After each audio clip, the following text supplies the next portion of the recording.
Hi everyone, and welcome back to my podcast. This is the Elise Easy Show. I'm your host, Elise Easy, and today I'm joined by journalist, podcaster, YouTuber Andrew Gold. How you doing?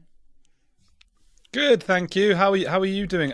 Elise Easy, is that how you say it? It's Elise Yeezy because this is it's such a stupid story. It's such a stupid story. I was a big Kanye West fan, and he has the whole Yeezy thing, and I was trying to think, and I thought of this name a good 7 years ago when I was a lot younger. So, because I kind of wanted to do like a parody rapper to begin. This was in my very early 20s, and that obviously didn't come to fruition. I didn't do anything. So it was like a parody rap name, and now it's kind of stuck, and I kind of hate it.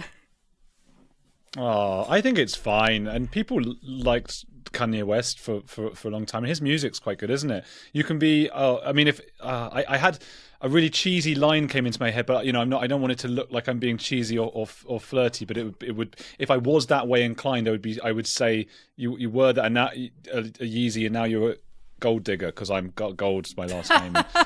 Because that's the Kanye West song. So yeah. I thought you were going to say you can separate art from the artist, which I know and I do. But people online don't really like it when you do separate art from the artist. They're not that keen on that. So, Roland Barthes, The Death of the Author. That concept of once the author has written it, he's basically died. And so it is ours to do what we want with it, which is basically what teachers do at school with Shakespeare, because like they're just reading, this is what the author meant. It's like, you have no idea, but hey, it's yours. You analyze it. I can't remember. There's some great examples online. When you end up on those, but like, is it BuzzFeed or what? These silly lists of things of authors who have had their work like dramatically misinterpreted when they were just saying something relatively boring, but actually people have interpreted it as like, he meant when he said cheese that the yellow of the sun is something, and it's like, no, that was just about cheese, man. That's all that was. So yeah, that's the death of the author. Yeah, the curtains are blue because they represented the author's depression. Yes, the curtains are just blue. That's why. Well, yellow was a good one then because curtains yellow, the yellow wallpaper. That's a really famous feminist book from like the 1920s, Charlotte Gilman Perkins, who the yellow did symbolize her going into some sort of weird depression and madness. And that was back when people used to say, you're mad, we're going to take you to the countryside and you need to get some air because you're suffering from being a woman, which is all the estrogen and that kind of stuff. You're suffering with hysteria. Here, have some bottles of cocaine at the time. This will sort your hysteria out. Don't say that C word. You're going to get your channel in trouble. Really? That's the thing. I don't have issues with that because some people are funny with certain words and I don't. I feel like if you do really long videos, if you just put like the naughtier stuff inside the meat of the video, the algorithm doesn't care as much. That's so funny. I think it's like once you get caught once, you get into a spiral because it catches you. It gets more and more sensitive. So I got used to it because I started on YouTube basically by being a co-host of the Sean Atwood show, and Sean is like Mr. Keyword. He's like not keyword, but like little nicknames for things. So cocaine would be the white stuff. Heroin would be, I don't know, I think he calls it the black stuff. I'm not even sure. And he's got all these weird little nicknames. He won't even say Epstein, which I think is a bit much. I'll say Epstein on my channel. He'll just say E. So he says, who killed E? We don't know. It's like you need a whole list of, how do you pronounce aliases? Is it aliases? Aliases. Aliases. I can't pronounce words very well. I don't know. It's some sort of thing in my head. Me neither. Thank you. Okay, good. Aliases. You need like a little list of the code words. Kind of like how apparently, have you ever seen online where it's like the FBI have a list of code words, like hot dogs mean young children, and if you look at the WikiLeaks Obama emails, he ordered like 20,000 hot dogs. Have you ever been on that part of the internet? I didn't know that specific one, but that is a very culty thing. That's like any cult and community, they've got their own set of language, and it's one of the most manipulative things we can do, neuro-linguistic programming, to get people to obey us and to be, so whether it's the Nazis, the Stasi, or Scientology, they've got like their own words that only they know, and there seems to be no better way to make people feel like we're the special people with this little language we have, and everybody on the outside, they're and even the cults even have words for those people. So the Jehovah's Witnesses will call them the worldly people. The Scientologists, they say they're the wogs, WOG, which I think is also a slur in the black community. I've heard that's maybe just in Britain. Yeah, I think yes, in England especially. Yeah, that's definitely a slur. I can't believe they're saying that. Yeah, well, I hope I haven't offended anyone by saying it. It's a Scientology term for people outside of Scientology. Oh, I didn't know that. So here's the thing: you like cults. You interview a lot of cultists or ex-cult members on your channel. What's the attraction for you towards cults? Because I was doing a bit of research, and I seen that you've done documentaries with the BBC, and the documentaries also were about cults. What is it about them that attracts you? What is it? Well, I suppose in a sense it's a thing that attracts people to actually... I mean, I should clarify that I'm not joining the cults, because sometimes people think that when I'm like, oh yeah, I'm really interested in cults. Like, are you in the cults? I think the very thing that attracts people to join the cults is what makes me want to talk about them. I find it fascinating, this idea that there is something out there called Scientology. I often talk about Scientology in particular because it's just such a great example, and you're less likely to offend people as well, because if you talk about Hasidic Judaism, if you talk about extreme branches of Christianity or Mormonism, there are going to be people who are a bit offended. Whereas Scientology, although it claims it has millions of people in it, has probably about 30,000 members today, which is, significantly lower than both of our YouTube followings. So they're not that powerful or anything, but they act like they are, and they have a lot of money, and they bankrupt families and tear them apart. So there's a really serious side of it as well. And it's just like, well, I guess if I'm going back to when I started the BBC stuff, so that was only one documentary I made for them. I made a few for HBO, like short documentaries. For the BBC, it was one about an exorcist, and it was this very culty, churchy place. I grew up as a secular Jewish person, and we went to like synagogue twice a year. So it was secular, but we had to go for like the High Holy Days, which is, High Holy Days, but it's like... what is it? Rosh Hashanah and Yom Kippur. It's like the New Year or whatever it is. And I just hated every second of it. I hated every second of every moment of that. On Sundays, I had to go to Hebrew school. I had to learn how to read Hebrew, and I had a bar mitzvah when I was 13. And like, you're made as a 13-year-old, nervous, going through puberty, spots everywhere, acne and all that stuff, to stand up in a hall full of like hundreds of people who half of them half you don't, and read from this strange ancient text. And I just think it's just such a humiliating experience. But a lot of people love that stuff. It's part of the whole community. It's a very communal aspect. People like that kind of thing. So I was interested from the age of like 13 when I would look around, and I remember this moment where I was talking or whatever in the synagogue, like making a joke with a friend, and another kid like my age turned and shushed me, and he said, shush, show some respect, the rabbi is talking.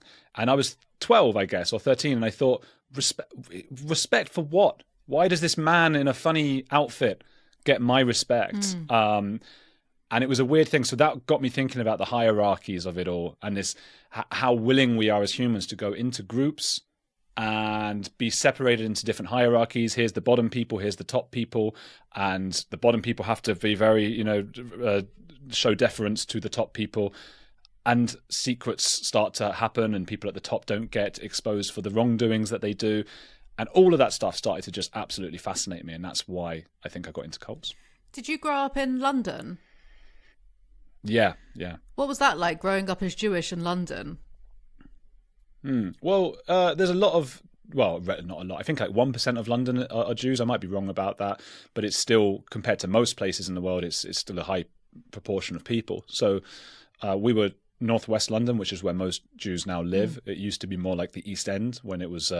which is sort of the path many immigrants take. My great-grandparents moved over to the UK. We don't even know anything about them before that, because everything gets erased. They become sort of, they want to settle in, they want to be part of the culture. They don't want people referring to back then and the old country and stuff like that. So often you just lose all family history. So as far as I know, my family history just started in like 1901, and they moved to Britain, utter abject poverty, as many immigrants are at that stage, and they tended to start in the East End, which was back then, if you read books about that back then, it was just like awful. I mean, The People of the Abyss by Jack London is a great book about London's East End back then.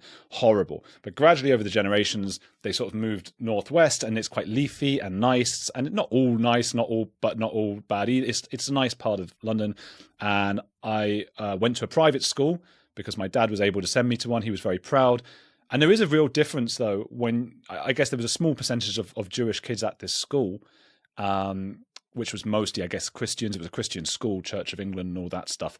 But some of us were Jewish. And the interesting differences were that the Jews tended to be nouveau riche, whereas a lot of the Christians and stuff were like old-fashioned, wearing the straw hats, although they didn't wear straw hats where I was. Sometimes they did, though, and they were playing croquet and cricket and rugby, and these were all sports that me and the other Jewish kids were like, what is this? This is like a whole different world for us, because our parents usually didn't grow up showing us like cricket and all of these really posh Old English sports. We all played football. But other than that, it was, everyone's just fine, really. It was quite nice. It sounds a bit like the difference between old wealth and new wealth, with the What's that? Well, old wealth. Like how a wealth. Yeah. Right. Yeah. You know how like people with old wealth act, and then like how the newer people act. That's what exactly. That was it. 100%. 100%. Many like, as with any immigrants, you see it in Asian communities, Greek communities, Jewish communities. There's often this fixation on business. Of course, you get like doctors and academics, and I mean, Jewish people have been known over the decades to be academics and things like that. But I don't know. The friends I had, our parents didn't really read many books and things. You didn't like wake up and they were reading Shakespeare or whatever. Like not in a million years. They didn't go to university. They often left school when they were 15 or 16 and got into business and stuff like that. So there was you're absolutely right. It's that Great Gatsby, old wealth, new wealth kind of thing, where we'd be. Yeah, I had really close friends of mine, but they just did better academically. They knew about the different books and authors and, again, cricket and rugby and all those things. And the rest of us were like, like some of the Jewish guys and the Asian guys, like, we don't know this world. But you learn and you get into it, and it was fine, really. Yeah, nice.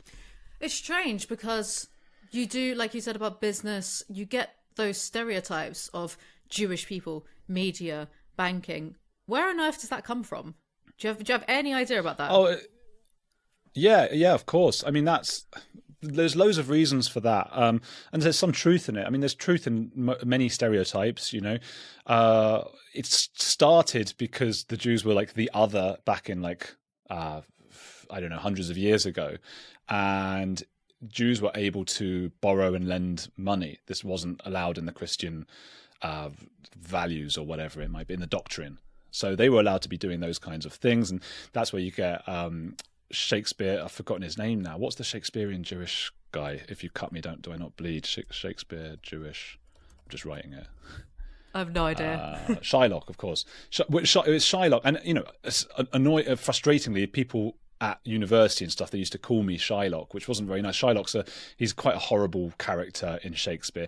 But there is that famous line, if you cut me, do I not bleed? I think I probably said it wrong, but it's something like that. I'm human, despite what you will think. So even though people now consider it to be a bit of an anti-Semitic portrayal of a character by Shakespeare, it's also quite amazing how open-minded Shakespeare was to be able to see this other person as human. As I bleed, I'm the same as you. But that's when a lot of it started. And then I think any minority who you grow up with a sense of persecution, whether that's warranted or not, whether that's right or not, you feel like there is one, and that's the point. So you do all you can as a minority to build up your group, which means your wealth, your assets, your community, everything you can, so that it is less easy for somebody else to come in and wipe you out. So they were doing that before the Holocaust and before the Nazi regime, because so many things had happened before. It's also one of those things, when you happen to be from the specific thing, as I am, you start to notice it more. So everywhere I go, it's like, oh, that's a place where Jews were massacred. And it's like, okay, God, another one and another one. So it's happened so many times just because they're the other thing, the minority. Yeah. And they were said to have killed Jesus as well. So that didn't help. So that's a big part of it. And then obviously when the Nazis came, it made no difference at all. The idea was have as much as you can and be strong and whatever. It made no difference. After the Nazis, a lot of Jews then got into Hollywood, which was a working class job at the time. That's what people mistake a lot of the time. The Jews were very left-wing, typically. Of course, you'd never want to say any group of people is all one way or another. Sure. There's a huge disparity in all of them. But they were very left-wing, and they were communists, and basic communist and communism in America was often used as a code word, like we were talking about before, for Jews. They were sort of the same thing. So the McCarthy era in America, where they were sort of hunting communists, they were also really hunting Jews, and that meant a lot of Hollywood writers who were earning like close to minimum wage. These were like, it was an impoverished thing at the very beginning, and then as it went on, you know, their kids and their kids' kids and so on, you do get some Jewish people in Hollywood. In stereotypes, in groups of minorities and all these kinds of things, you do get culture which depends on the people before you and so on. You start to act. There are certain ways that some Jewish people act. There are certain ways that some Indian or Asian people act and so on. Like that's just a fact that I think we try to ignore because we're scared that people are going to take that and then make all the bad stereotypes and prejudge an individual based on those things, which we mustn't do because everybody is so different. The other thing with the money is simply that God, I've been talking a long talking about this. The other thing with the money is just that it has always been the one thing that you want to say about your enemies. And the reason for that is because everybody is obsessed with money. So the idea that somebody else is obsessed with money, that's the best way to rise up and annoy the rest of your tribe and say, those people just want money and they're going to steal yours. That's what the Nazis, that's what it was about. I don't believe that people do bad things because they're evil. I know people disagree with me about this on YouTube all the time. I think it's because they're scared. And the Nazis were told a story, which was that the Jews were going to take all of their money. I mean, the truth is the opposite. The Jews were helping to help. They were helping the economy, if anything. But their idea was, so they shut down all of Jewish businesses. It was the first things that they did. Shut down the businesses, took away the shops and things that all the Jews had, and that made the economy even worse, which then just made them even angrier. Like, oh, you see, they're making it even worse for us. And it's the fear that there's a group of people stealing your money. So if you type into Google, like, these people are stingy or these people are frugal with money or whatever, it's like, it comes up with like Scottish, Irish, Belgian, Dutch, Americans are said to be like that with their money. So it's just the easiest thing to say about your enemy because actually everybody's obsessed with money. I mean, America was founded on the idea of at least in the 20th century, of the American dream. This idea of anybody can come in and make loads of money, and what a dream that is. So it seems like when it's your people doing it, fantastic. But if you want to label an insult at a minority, it's like they're the ones who want the money. But everyone does.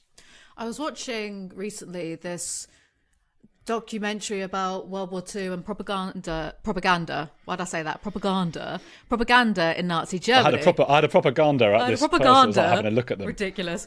It was about propaganda in Nazi Germany about Jewish people specifically, and they showed the real footage, and it was narrated in German. There were subtitles, but it was phrased as though Jewish people were literal parasites from an alien species, saying that they infiltrate the lower levels of classes and then they move on up by mimicking the people around them. And I was gobsmacked. I was actually gobsmacked because I was thinking, if you were German during this time period and you're watching this on TV, they had TV in the 40s, didn't they? Yeah, you're watching this on TV.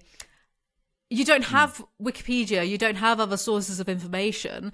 I'm assuming people back then were very religious and scared. So the idea of like demonic sort of almost shapeshifters might seem a bit more reasonable to someone in the 40s or the 30s. I was blown away by it. Like I was really speechless for once. They were called Jews Untermenschen. It wasn't just Jews, of course. It was all sorts of different people, travelers, disabled people, gay people. Untermenschen, like less than human, basically. And the Germans were the Übermenschen. I learned German afterwards because I spent years as a child watching these like Nazi films and Schindler's List and all these things. And I just thought, what a strange thing it might be to learn that language and actually understand what they're saying when like Hitler's got his hand up and he's shouting all this mad stuff. Like, you know, I got to know what they're saying. I a weird part of that, like I didn't expect, an unexpected side effect of learning German was that years later, when I've been interviewing Hasidic Jewish people, and I'm not a fan of Hasidic Judaism, by the way. I think it's an extreme cult. I get in a lot of trouble for saying it, but I really do think that. But when I've interviewed them, they speak Yiddish, and that's one of the weirdest things in the world, actually, because they grow up in London or Brooklyn often, and some other parts of the world. These are the guys. If you don't know Hasidic Jews, they're the guys with the hats and the curly hair and stuff like that. And it's not a cult in the way that Scientology is, and there are some beautiful aspects to the community. And I should say that, and I have to say it because people go so crazy at me. But there are some, what I would consider some very, very worrying aspects to the community. But they speak Yiddish, and they often don't speak English. So it means when they're kicked out of the community or whatever, or when they leave, when they're 18 or 20, they like don't want to be in there anymore, they leave. That's hard enough if you leave Scientology. I was speaking to someone just the other day who left Scientology at like 30 years old, and suddenly you've like, I don't know what to do with my life. I've just been kicked out. This is awful. It's a horrible feeling. You don't get to speak to your family again. Now, these like Hasidic Jewish people, I spoke to a guy recently, he's 18 years old, or he was 20, but he's 18 when he left. Didn't even speak the language in his own country. So you've grown up in the country and you don't even speak English. What do you do then? You've got no education. You've got no anything. So really, really bizarre thing.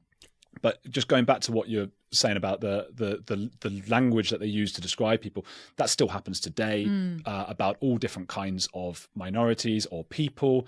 There are loads of tests done on children that I find really interesting, where you put children like, you're in the red team, you're in the blue team, and you can ask the children on the red team, like, what do you think of that guy in the blue team? And they automatically dehumanize that kid or automatically lower their valuation of that child.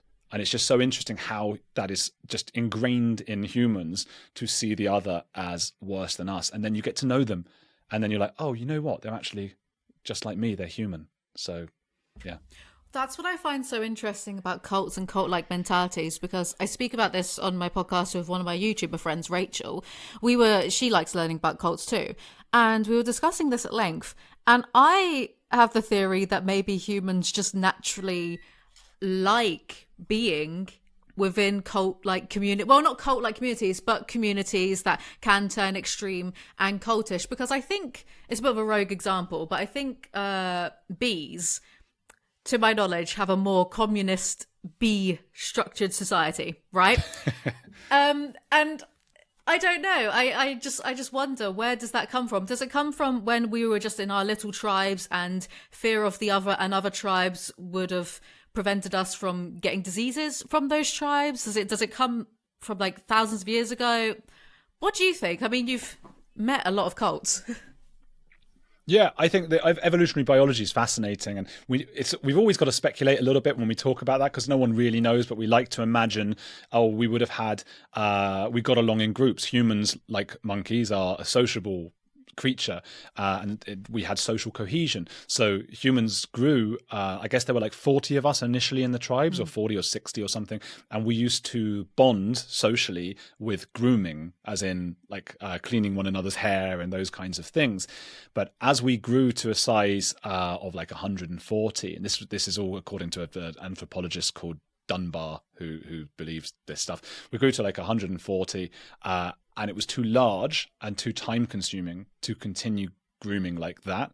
So what held us together from that point was gossip. I say this. Gossip. That's why I say that all the time. I say gossip is an evolutionary, like, we've evolved to gossip because it's a way of trusting each other and learning who is untrustworthy, and that's why we love drama and gossip. Yeah. That's my excuse. That's it, and that's what brings us together. I've got a book out next April about the psychology of secrecy and why we keep secrets, who we tell our secrets to. And so much of that is wrapped up around our evolutionary biology and how we got closer together and all these kinds of things. But while that's going on, as you say, there are other tribes that we don't know. We don't meet them. We don't know what they're up to. And it would make sense to avoid them, because they're going to be carrying all kinds of diseases and things so even if they don't want to kill us, which they might, and steal all of our stuff, they might just give us diseases. Like when the Spanish went to South America, just wiped the whole continent out, or half the continent out, with diseases and things. So it made sense to avoid people and to have an evolutionary drive to avoid those people. So I think that's part of what's really going on. I think that's why we've grown to just be so wary of anyone who is in a slightly different group to us. And maybe it's also because we don't just have a go at other groups, we also go crazy at our own group when they've got a slightly different opinion. And I wonder if that's like, if you're going around as a bunch of hunter-gatherers and you're trying to like, this is the way we should go, and some people are at the back going, well, I don't know about that, that's not going to help at all, and it's not going to help you survive. So it helps for those people at the front to just turn around and kill those guys or go crazy at them and be really like, no, you're out, and then they can continue and survive. See, I wonder sometimes, because our physiology has remained kind of unchanged for, the past like 20, 30, 60,000 years or however long it's been, the fact that my body hasn't caught up to the fact that I can go to the shops, buy chocolate, eat chocolate. I'll get fat, but I still have those urges to go buy sugar and fat because they were, scarce full 100,000 years ago. I wonder sometimes the effect of the internet on our brains, and whether because the internet is globalized. If I wanted to, I could talk to someone in South Korea right now. That's a lot for these essentially monkey brains to deal with. And I wonder if the internet and technology evolved too quickly for our archaic bodies to catch up with, and where we go from there, because I just think people are always going to argue until we've evolved to get on a bit better. Yeah, I think it that chocolate thing is apparently because stuff like berries were the best form of long sustenance. So if you knew you might not find anything else again, you better eat as many berries as possible. And that's the closest thing we now have is like chocolate. Yeah. Chocolate's like super berries. It's like berries on speed. It's like the best berries ever. I love chocolate. I get so into the chocolate. So yeah, I know what you mean with the internet. And they've done tests on I believe this was just anecdotal, so I don't know, but this was like a mouse or a rat or whatever. They've done these on mice and rats where they hook their brains up to things, and they can just like push a button with their little mice fingers. I don't know what mice have on their hands, fingers probably. If they push that button, it gives a direct shot of dopamine straight to the brain. So dopamine is basically what makes, you eat because it gives you a nice feeling. That nice feeling is the dopamine receptors being triggered and all of those kinds of things. So the mice or rats, I don't know what it was, would forego that food because every time they touch the button, they're getting the pleasure anyway. So why touch the food would give them pleasure, but this is giving them even more pleasure. And they died of starvation because they never just turned and ate the food, because they just got so addicted just touching this button all the time. They just wanted pleasure. And I think that can be an issue with internet, with us having like everything at our disposal. I don't know if it's as worrying as some people suggest, like the social media is the doom of mankind and all of these things. But I do think there probably are more fulfilling things that we can be doing and spending our time doing. And instead, I know I'm up at like 3 a.m.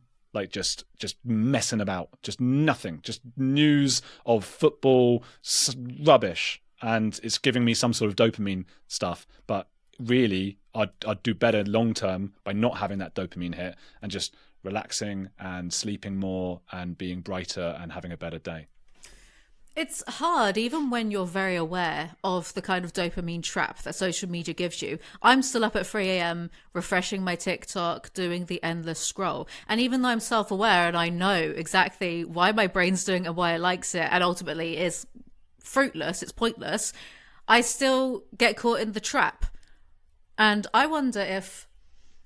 I don't think it's total doom and gloom. I really do believe that the doom and gloom already existed, but the internet helps facilitate the doom and gloom even quicker into your brain. It's not like exactly the healthiest thing for you, but I don't think it's the worst thing ever. A lot of jobs have been created because of the internet after all.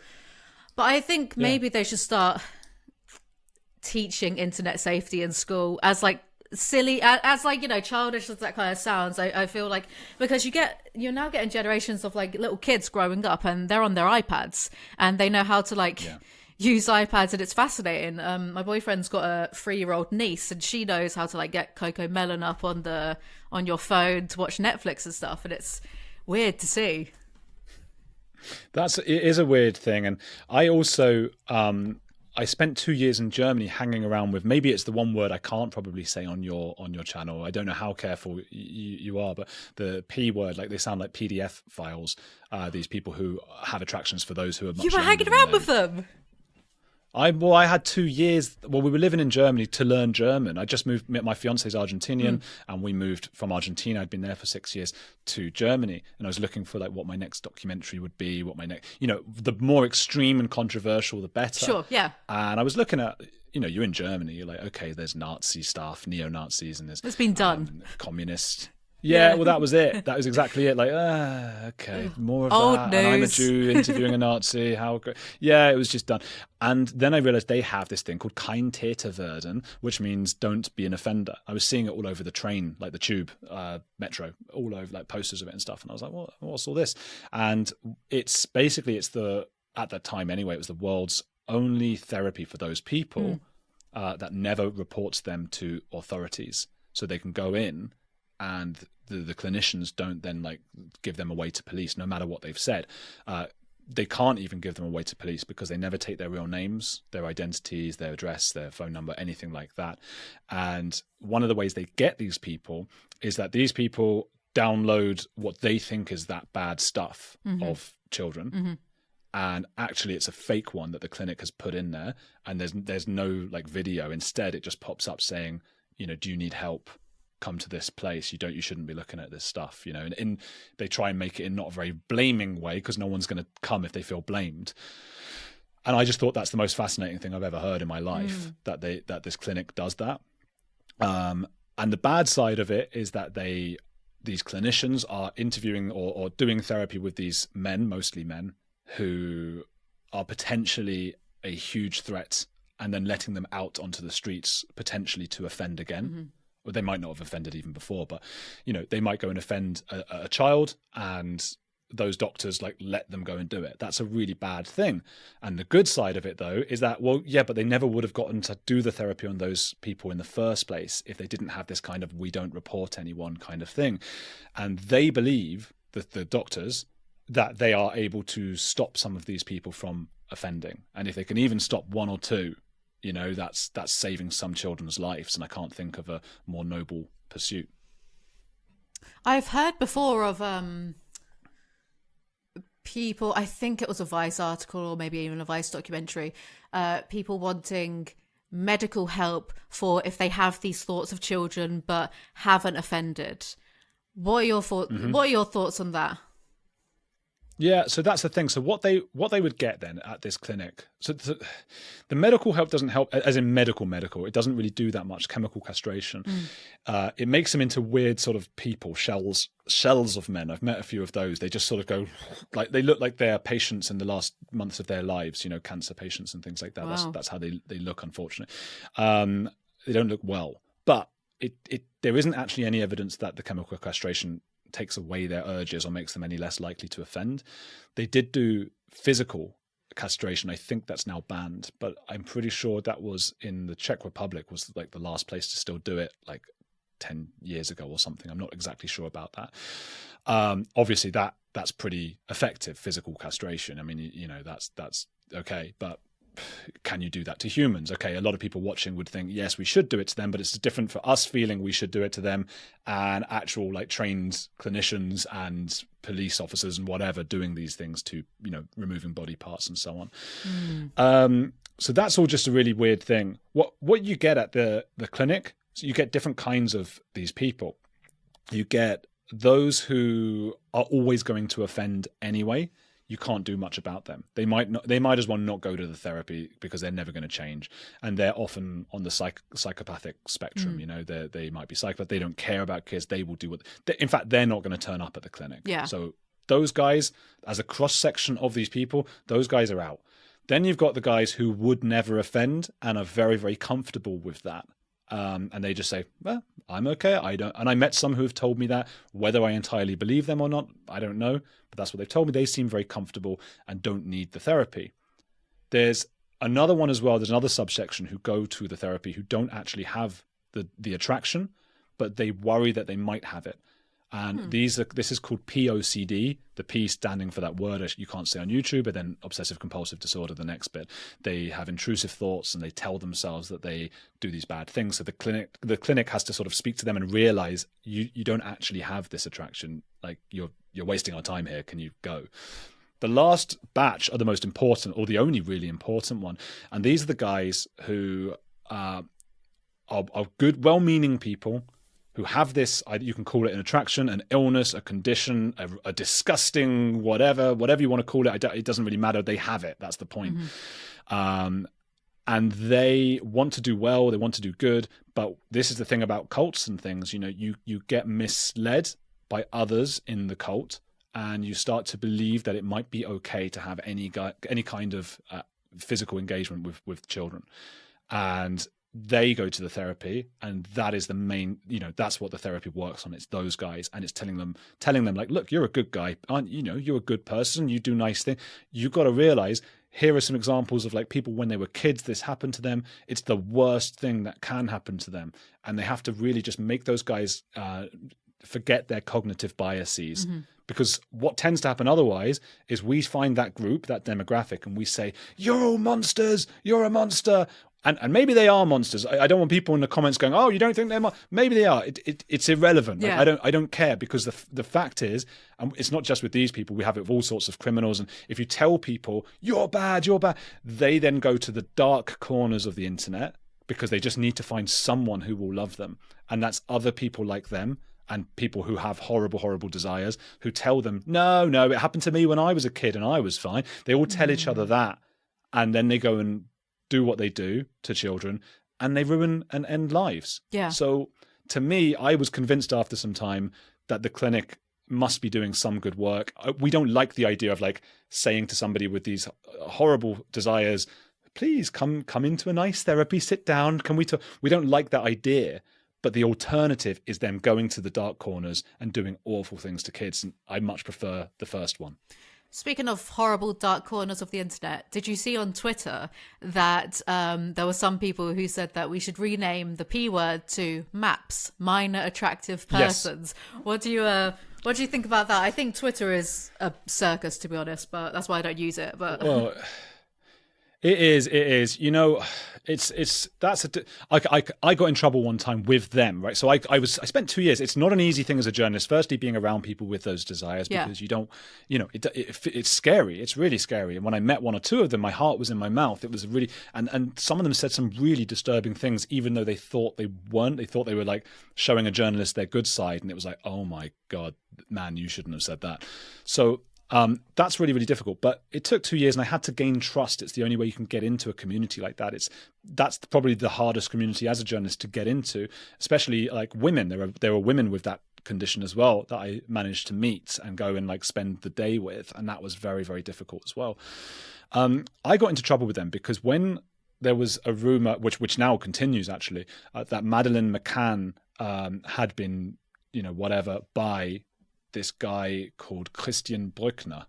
That all came out, and it was a big story, and I was in Germany, and I thought, okay, well, I want to find out more about this. And I had this whole forum of these people, and they knew I was a journalist. I was honest from the start because I just didn't want any misunderstandings. And I was like, I'm a journalist. I'm actually not even German. I'm from another country, and I'm here, and I want to talk to you guys about what you're going through, and I want to understand. Anyway, so when this happened with Christian Brückner, I put a message up on that forum, and I said, do any of you guys know the P word, Christian Brückner, who's been, you know, accused of taking Madeleine McCann? I'd love to be put in touch with him and to see what the truth is and investigate this story. And then I forgot about it because I'm doing like 50 things at a time. You know, like I'm sure you are as well, as YouTube and stuff. We've got like a million things to do. Yeah. So I'm just like, okay, next thing. And like 3 days later, I was like, oh, I forgot about the Christian Brückner thing. I go on the forum and I've got like 1 billion replies to my comment, like all incensed, really angry at me. And they're angry because I called Christian Brückner the P word, which they are. Mm-hmm. And they say he's a P criminal. Like, it's a difference. It's like, it would rhyme with Mido criminal or pseudo criminal. Yeah, that's what they call. They're like, that's what he is, whereas we are Mido files. Sure. And I was just, my mind blown. I was like, okay, this is a different, and you guys are really offended because I put him in a bracket with you guys because they see him as like a brutal psychopath and they see themselves as something different. That's where the MAP or MAPS or whatever came from, minor attractive persons. And I see why that is.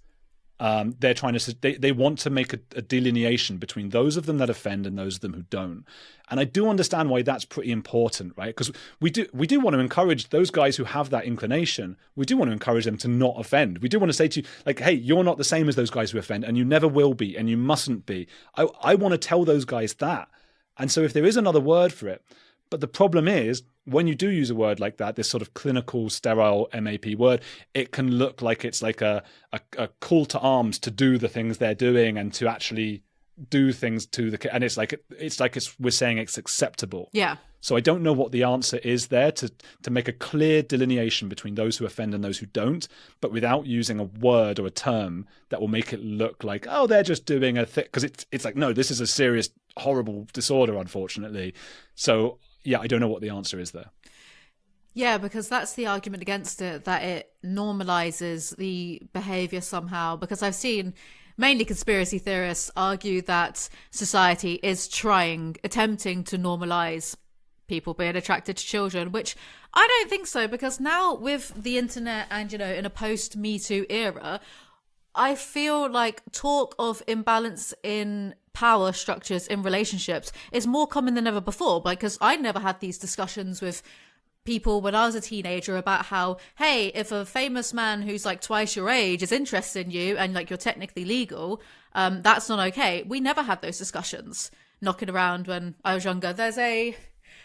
I'm not going to say who it is because, well, there's someone who, when they were 34, they dated Pixie Geldof, who was 16 at the time. And I remember that because I think I was around 14 or whatever. And I thought, oh, that's really cool, because I liked that 34-year-old. And now that I'm older, you can see it for what it is, which is crazy, right? It's crazy. She was doing her GCSEs and he was in a very popular TV show that, I love.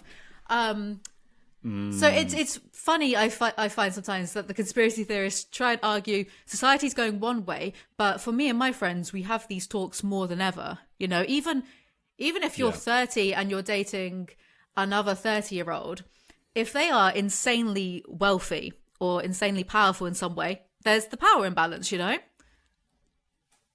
Yeah, I totally agree. What do you think? And I'm not saying I disagree with you, actually, but what do you think the reason is for not wanting to say this long-haired comedian's name? It's not the one who's in trouble in the news right now. No, it's not. No, it's not. I didn't even think about that. So it's not him, who I used to like until earlier this year, but I won't get into it. I don't know why, because I don't know why. I feel uncomfortable, even though people will absolutely know who I'm talking about. I mean, he's on a baking show that people like. Yeah. I don't know. Did she kill herself? Did she die, Pixie? That was Peaches. She, I think she overdosed from heroin. So sad. Yeah. Awful. So sad. So sad. Well, yeah, this is it. Well, okay, we don't have to talk about that very mighty man that you discussed, but we can, and I do understand that as well. It's so complicated, isn't it? Because it was a different time, and I know different time is not an excuse for what was done. It's not, because whenever even when I say that after, we've been on YouTube a long time now, haven't we? And I know that everything I say will be deliberately misinterpreted. Sure, yeah. But I'm not saying it's okay because it was a different time. But I am saying that there are people who grew up, and Russell Brand as well, who I've given a hard time. But it is true that he grew up in a time where he was like applauded and egged on to do a lot of what he did. That's not to say it was okay, but it's just to say humans are complicated. I think he's got a lot of issues. I mean, I saw a video of him the other day talking to his dad. Have you ever seen that? He has a boxing match with his dad. That was because I was the biggest like Russell Brand fan for a long time, since the age of like 13, 14, watching his really rude stand-ups talking about oral sex at the early, whatever. that's on me for buying the DVD. That was his. It was called RE Brand, and those were like some of his earlier shows. I think he was still on heroin when he was doing those. He had a boxing match with his dad. He tossed off a man in a toilet, and he was on he was on heroin himself during those times. And I think at the time he had producers egging him on to do that kind of stuff. I saw a clip and it's young Russell Brand, and he's like really skinny because of the heroin and whatnot. And he pisses himself in the middle of the street, and someone walks by and goes, "You're fucking disgusted," and he's just like, "Oh," and it's weird. It's weird looking back, but I feel like his behavior with the Sun's top shagger of the year, I feel like that is separate and shouldn't be conflated with the abuse allegations. Because have you seen the documentary yet? The Channel 4 Dispatches one, yeah. I'm just going to say it because I feel like the abuse allegations, they shouldn't have been mixed in with he was also inappropriate to work with, because I really feel, not for me personally, it didn't cheapen it, but I've spoken to people in my personal life who felt that cheapened the serious allegations, because there was a culture of men being obnoxious, and as a young woman growing up in that culture, we were encouraged to be a bit more ladette, because if you weren't more like the lads, then you were just a prude, and you were maybe ostracized a little bit for that. It was a weird culture to grow up in. Yeah. No, I know what you mean, and I know what you mean with the documentary. I'm completely torn on that. I am I've never been more torn on anything than whether Channel 4 should have shown those extra bits, which were not illegal, but they were still, I mean, you were talking about it before, about power imbalances. They were extraordinary power imbalances, but do we care? And this is one of the things as well that I think we struggle with. Firstly, we struggle with uncertainty. That's why people join cults, right? We cannot bear it. It's why people have conspiracy theories as well, because okay, it's scary to think that there are a bunch of people who run everything and they're puppet masters and things like that. But it's even scarier to think that actually nobody knows what they're doing. It's chaos. And we're just meaningless. Yeah, just chaos. It's a nice thought for people to think, oh, a big illness has happened. It was because of Bill Gates and la la la. And maybe I don't know enough. Maybe that's true, right? I'm not saying whether that's true or not. What I'm saying is it's even scarier that no one saw it coming. Although Bill Gates did see it, he did talk about it coming.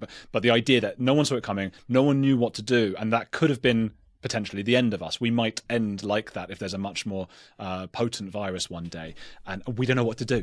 And the people that we look up to, the big presidents and the prime ministers and the leaders, they're just idiots who go to the toilet like the rest of us, and they're not all scheming whatever. And it's not just that your life isn't as good as you wanted it to be because they're all scheming and out to get you. It's because they're a bunch of plonkers who don't know what they're doing. There's 8 billion people in the world. It is impossible for all 8 billion to be governed in such a way that each individual has a happy and meaningful life, unfortunately, at the moment. And we need to work towards a way that is possible. So the point being, we don't like uncertainty. And with the Russell Brand thing, it's people are feeling that thing of I like him, and I don't, so he didn't do these things.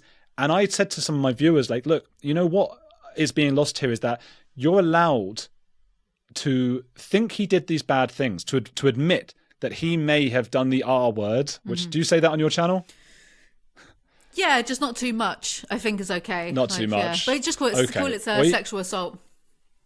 Okay, yeah, or SA as we say, yeah. SA to these 4 accusers, that it might be possible. There might be many, many more. And you have a choice. Everybody watching this at home, you're still allowed to like him. I don't care. I don't care if somebody at home still likes an anti-Semite, a homophobe, someone who's done. And I think as a society, we get so judgmental, that person still likes a person who did a bad thing. And I just think we get too caught up on that. Humans at home don't act the same way as they do in the street and on Instagram. And on Instagram, everybody is look how wonderful my views are. I did a survey for my book about secrets, asking loads of them different questions. And one of them was, do you ever post political statements that you don't actually think because you think it will do well with your community? And 30% said they do this regularly. That's mad. Yeah. That people do that. So the fact is, we are not as empathetic as we like to think. I mean, we have empathy for those around us, but sometimes we still like a person who did horrific things. And I think it's better to just be you know what? I don't really care. I'm still going to listen to Michael Jackson, or I'm still going to watch the Bill Cosby show. I don't care. I think that's better than to make yourself have to get into this mental gymnastics of a place of being he couldn't possibly have done it. It's all everyone against him and all these things. That's just what I don't know. People are going to be upset about that, I think, but I don't know. No, but it's true. It's just true. We're not these moral paragons of virtue that everyone acts, because everyone does act a certain way online, and then it's funny because, like, so I have friends in the stand-up comedy circuit. I've tried to do a little bit of it myself, and I like to go to a lot of stand-up comedy nights. And it's funny because the reaction sometimes, you remember when last year, I think, Jimmy Carr, he got into trouble because he had his Dark Materials on Netflix, and people who weren't the intended target audience of it got offended, and made it an entire Twitter campaign, and all the news outlets were reporting on it. And yet I was going through Twitter at the time and I was thinking, this is not, sure, this tweet has 1,000 likes, but there's 8 billion people on Earth. There's 66 million people in the UK. There's millions of Jimmy Carr fans. And people act a certain way online. And yet when you go to stand-up comedy nights, like I do, people love edgy humor. People love dark jokes. People love, don't know if I could say it, but people do like terror tragedy jokes. You hear them all the time at stand-up comedy nights. So it's funny, the disconnect between the online world where everyone's trying to look perfect. And that's why, like, in my main channel videos, I do try to make an effort of being like, I'm not perfect. I've done some fucked up things. I've hung around with awful fucked up people. I've been involved in stupid things. I used to be a cokehead. But that's okay. It's human. It's that, you know. Yeah. I used to do some of that stuff as well. And it is that thing of being human. Although as you get older, everything hurts, and you start to wonder, God, did I do too much? Should I not have done? But that's a different thing. But yeah, I mean, with the comedy, I mean, a lot of sometimes there's like woke humor for example, and I find nothing more boring than that, because how boring any kind of virtue humor. On the other side, there is sometimes like that clap humor of the sort of the right or the anti-woke as well. I find that a bit boring, although I still love Ricky Gervais. He does it a lot, and I just love Ricky Gervais, so I can just sit and listen to him. I don't mind. But the idea that I would ever try and stop someone, like, you know, I get offended by some sort of like really woke humor or really right wing or whatever. But, like, you know, I suppose there has to be a point, doesn't there? There has to be a point where somebody is saying something to a group of people that's just so bad, and we don't necessarily want in our society to encourage that. I don't know. Is there at that point? Do you think there's a point? I mean, did Lawrence Fox? I don't know if non-Brits will know about him, but obviously the guy who was talking about whether a female journalist was shaggable or whatever when he was supposed to be talking about, you know, the politics and stuff. Is that should he be cancelled? What do you think? I just think, sometimes I think that if aliens are going past in their UFOs past Earth right now and they're zoning in on our frequencies and they're watching half this crap, they're going to lock the doors to their UFOs and fly off outside of Andromeda. That's what I think sometimes. The Lawrence Fox thing, he's clearly not a nice person. Am I going to get offended that he said something misogynistic? No, I'm not going to get offended, because I've got bigger fish to fry, you know, and I've got bigger issues going on in my personal life. I don't think he should be enabled to, like, it's because it's not really professional to sit there and talk about if someone's shaggable or not. I find the strangest thing about Lawrence Fox is that Richard Ayoade from the IT crowd is his brother-in-law. I find that more baffling. Yes. Yes, although he recently came out in favour of, what's his name, the father, Graham Ted, Liddon. Yeah, yeah, which shocked a lot of people. I thought it was brave of him to, just my own opinion about Richard Ayoade. I thought, oh well, you know, fair on you, fair enough. Lawrence Fox, maybe that's what it is then, because Lawrence Fox started saying you're supposed to be the free speech channel, and here I am just talking about a woman being shaggable, and I'm cut off from it. And I wonder if that's an interesting route to go down, what you just said, because maybe instead of it being like, look, I don't like your political opinion and you can't speak, that's cutting off someone's free speech.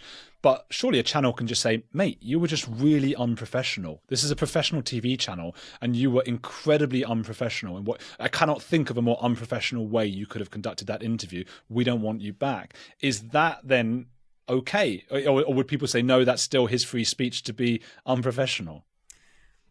Well, I don't know, because the context is it's a GB News, it's a news show, you know, so you would expect that. I wouldn't turn on the weather and expect the weatherman to start like being offensive in some way. But then GB News is a lot of people giving their opinions. I don't know. It's a tricky one personally, because I wouldn't talk to Lawrence Fox. And when I read the news article about him saying that, the first thought that came in my head, and there are going to be people who don't like this, was ironic that Lawrence Fox is talking about someone else being shaggable. Ironic to me, like don't throw stones in glass houses kind of thing. That was my real first thought about it. Like, that's rich coming from you. The most interesting thing about him is Rich Iwadi. Yeah, an interesting insight into how his mind might think. Everything is framed around him and whether women would be attractive to him. And it was just so bizarre because I don't think he's seen as exactly a heartthrob or anything like that. And it just showed that there's this huge disconnect between the reality and what must be going on in his brain. And I just wonder, would he like it if it was turned around on him, if a bunch of women were sitting around on a news show, say it was Loose Women, and they're talking about the shaggability of Lawrence Fox. He wouldn't like that, would he? I don't know. No. I don't get bogged down too much in, is something offensive? I just try and, because I'm older now, and I just want to get on with life, and I want to get on with people, I just try and maintain, let's just be nice, or do unto others as you do unto yourself. I think that's from the Bible, probably, but... Well, it is worth stating, though, that the woman to whom Lawrence Fox was referring, Ava someone, she is one of these people who is prone to using that phrase, he's not going to shag you, mate. Like, if somebody disagreed with her and agreed with a man or a woman or whatever, her sort of go-to reply is, he's not going to shag you, mate. And she did talk about shagging a lot. It doesn't mean that he's then right to do what he did. It just means they're both wrong. And I think some of the way that she explained her views before that, which was that like men don't need mental health. She didn't say it exactly like that, but I think that was the implication. She's a shock jock, just like Russell Brand is, just like Lawrence Fox is. She's just like a left-wing version of it, and we're more used to maybe a sort of more right-wing crazy one. But she's also pretty out there. Still, I think what he did was ridiculous. But then you've got people at the BBC are all debating now, just getting rid of GB News. Can we just cancel GB News because of this one incident on air that one of their guests was unprofessional? And they immediately, they've gone and suspended their own presenter just for not interrupting, Dan Wootton. So it seems to me like they actually handled it, maybe not brilliantly in the moment, but they handled it okay. And the BBC, meanwhile, which I like the BBC, I've been on the BBC and I've been on GB News, so I'm not totally against or I'm not biased, but, we know that they harboured these people for years, Jimmy Savile in particular. Yeah. And it's like, if we're going to cancel, because Dan Wootton smiled during what was an offensive, ugly scene, then the BBC should have been gone 20 years ago. But I do agree with that. I don't agree with, this is a bold thing to put on the internet, I don't agree with paying for a TV licence for the BBC when they harboured Savile for years. I wanted to ask you about that, actually, because you worked with the BBC on a documentary, and now, you talk about cults, you talk about these famous figures who abuse their positions of power. How does that... About to out me? Not about to out you, but how does that make you feel? Because you have worked with the BBC. Photos of you, Andrew. Oh, well, here are some photos of you with Russell Brand. No, I've never met Russell. I've met him loads of times. I've got pictures on my Instagram. It's a bit embarrassing now. Oh, well, no, because it's the death of the author, isn't it? I wouldn't be embarrassed if I was caught listening to... I don't know what. I don't like saying Michael Jackson because everyone says he was actually innocent. So, but whoever, if I was caught listening to a bad person, you liked him, you didn't know about all this stuff, and maybe you still find him funny. You're allowed to secretly have your own thoughts and feelings. I think the BBC. The thing is, with me, I didn't get much experience with them. I made that exorcism documentary before. I spoke to them first. They said they'd be interested in it, but they weren't, it was my first real long documentary and they just weren't confident enough to invest in me or whatever. So I went and made it just with my friend David in Argentina. So we did it all budget, our own. We borrowed a camera, borrowed bits and pieces and made it. And it took 2 years of bugging the BBC and saying, please watch it, to LinkedIn. I just went to everybody at bbc.co.uk and they're like, mate, I'm the cleaner here. I can't help you. And I was like, no, but you must have someone. And eventually after 2 years, someone watched it and they loved it. And it won festival awards. It won best of the year, 2018 it was. So it did well. But I didn't get much experience with them. The experience I have had, and I have to be careful because I still want to make more things with them in the future. Yeah. I'm focusing on YouTube right now, but I mean, look, the BBC are not going to pay anywhere. Well, I don't know. They just don't. It doesn't pay one unless you're Gary Lineker, like one of the top presenters, who gets millions a year or whatever it is. But they did. I was told by a lot of production companies at the time that if I was going to make more TV shows with them, I would have to be off screen because they would want to have somebody from a minority background on screen. And I was just like, look, I get what you're trying to do and all this stuff, but if I'm bringing you a story as a journalist, I am absolutely doing it. There's absolutely no way in hell I'm going to pretend it was someone else just for the sake of your politics or whatever it is. So yeah, that was that. But you have a Jewish background. Does that not count as being a minority? I've read David Baddiel's Jews Don't Count. Does that not count? That. David's become, I'd like to say, a friend because we email from time to time. Oh, cool. And one of my favorite things to have happened from the YouTube channel, because he came on a couple of times and that was great. And Jews Don't Count it's a phenomenal book and it needed to be written, I think. And it's a really quick, quite easy read as well. It's funny. He's funny. So, and it's the play on words because Jews don't count as in accountancy, counting money, but also that they are not important. They don't count. But yeah, that is the thing, and I it's a really difficult one because I do know a lot of Jewish people. Baddiel himself, who grew up fairly impoverished, he had I believe quite at least a working class background, and he got a scholarship to go to a good school actually. So there are a lot of Jewish people, despite the stereotypes, who grew up really poor. My dad grew up working class, for example, and had a hard time of it for some time, I believe, but I didn't really. So I feel bad going about being like, I have suffered too. And it's like, well, my great grandparents did. And maybe my grandparents, and we had a hard time. And people say things like, even on Twitter, I get like loads of things every day. I had a guy today shouting like all the Jews and the money and all this stuff. And I was like, I don't usually reply, but he said, look at it.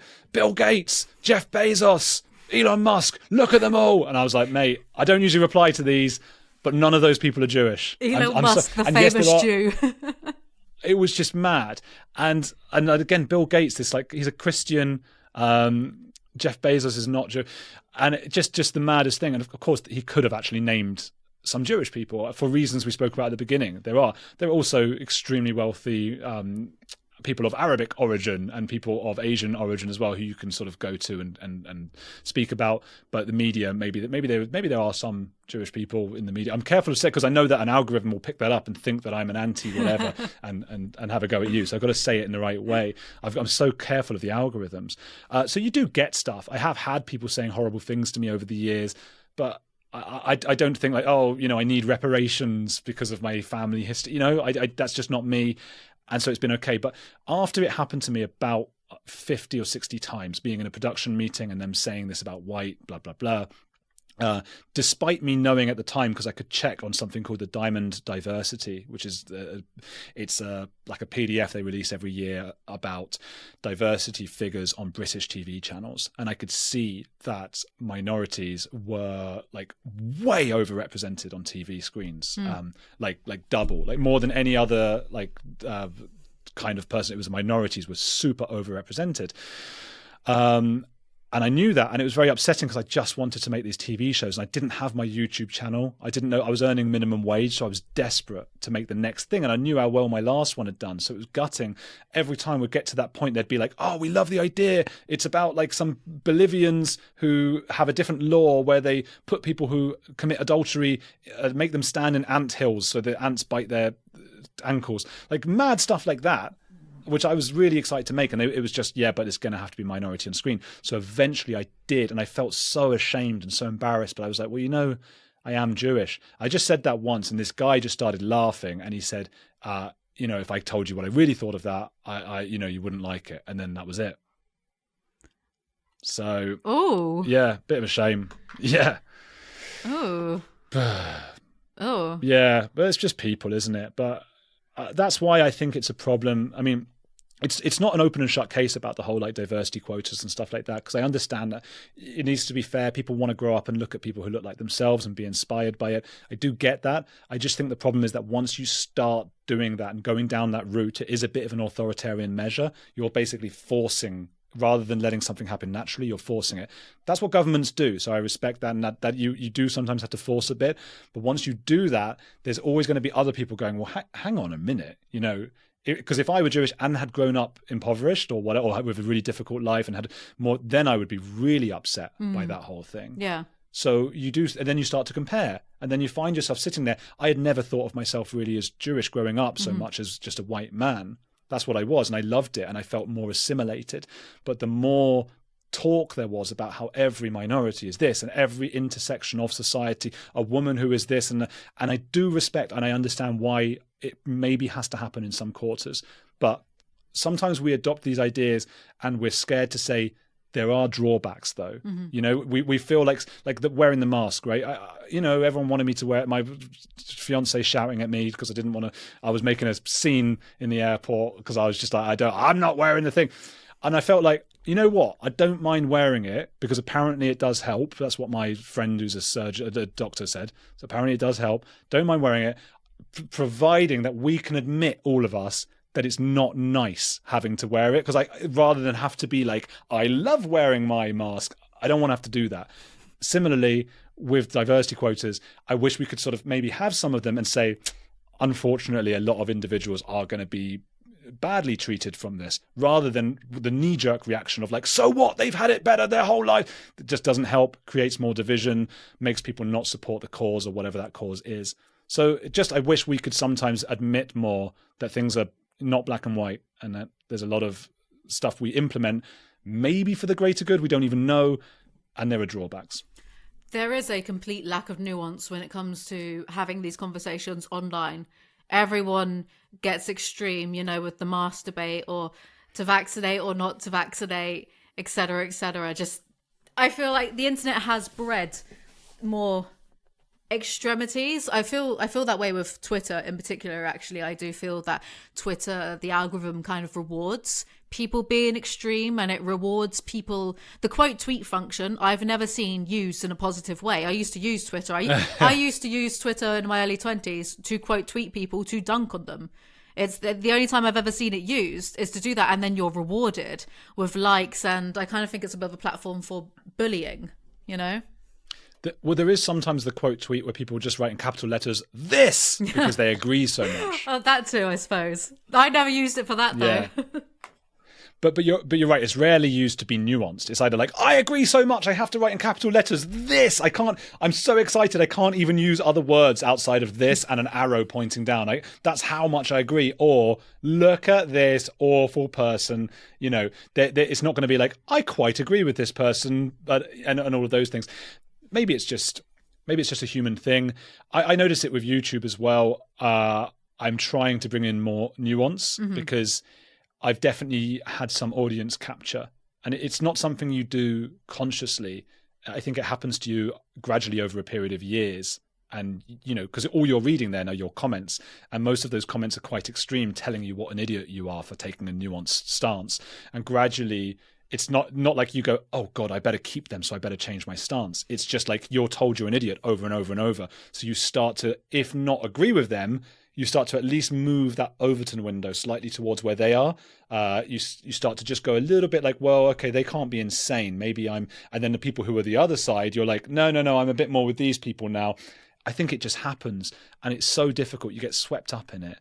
And I'm trying to introduce some more nuance to it, and I just get shouted at as like a centrist dad or something. And I don't know if it's good for the YouTube algorithm to be like, here's both sides. And it's like, well, who's going to subscribe to you then? Like, which side? Hopefully there are enough rational, moderate people who can see both sides. I think the most boring thing about anyone is if you know one of their political views and that gives you an insight into all of their political views. I think that's the most boring person you can speak to.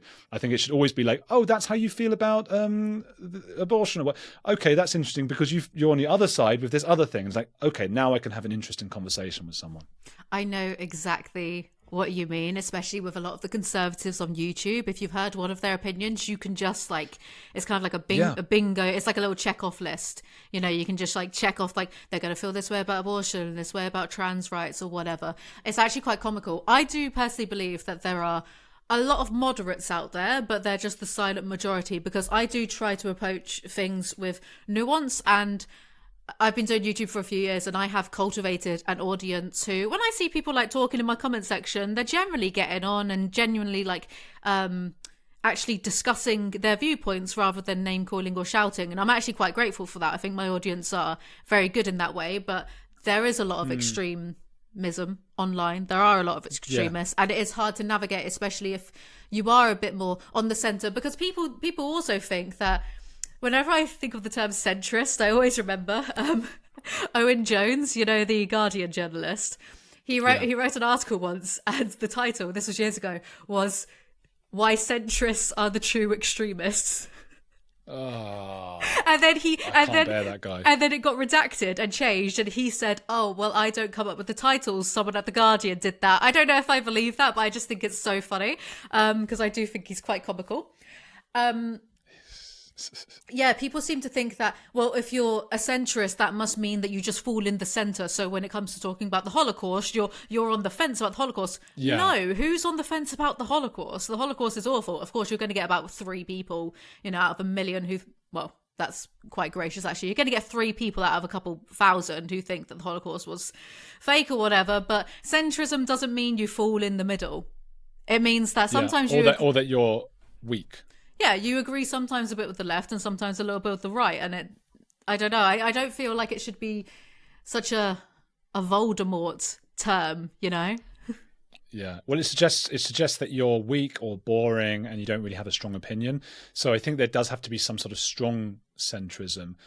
I don't know. I mean, sometimes there is I've read some articles about that, like this kind of there is a form of extreme centrism, but it's just never going to be like extreme left or extreme right or anything like that. But there are those people who are just like so aggressively that way. But this is it. I get told on Twitter all the time, "Oh, you're a centrist, so you must be, you just don't care." It's what you're saying really about the Holocaust. Like you must not care about this. It's like, no, we're just as passionate as you are. We're extremely passionate about those things.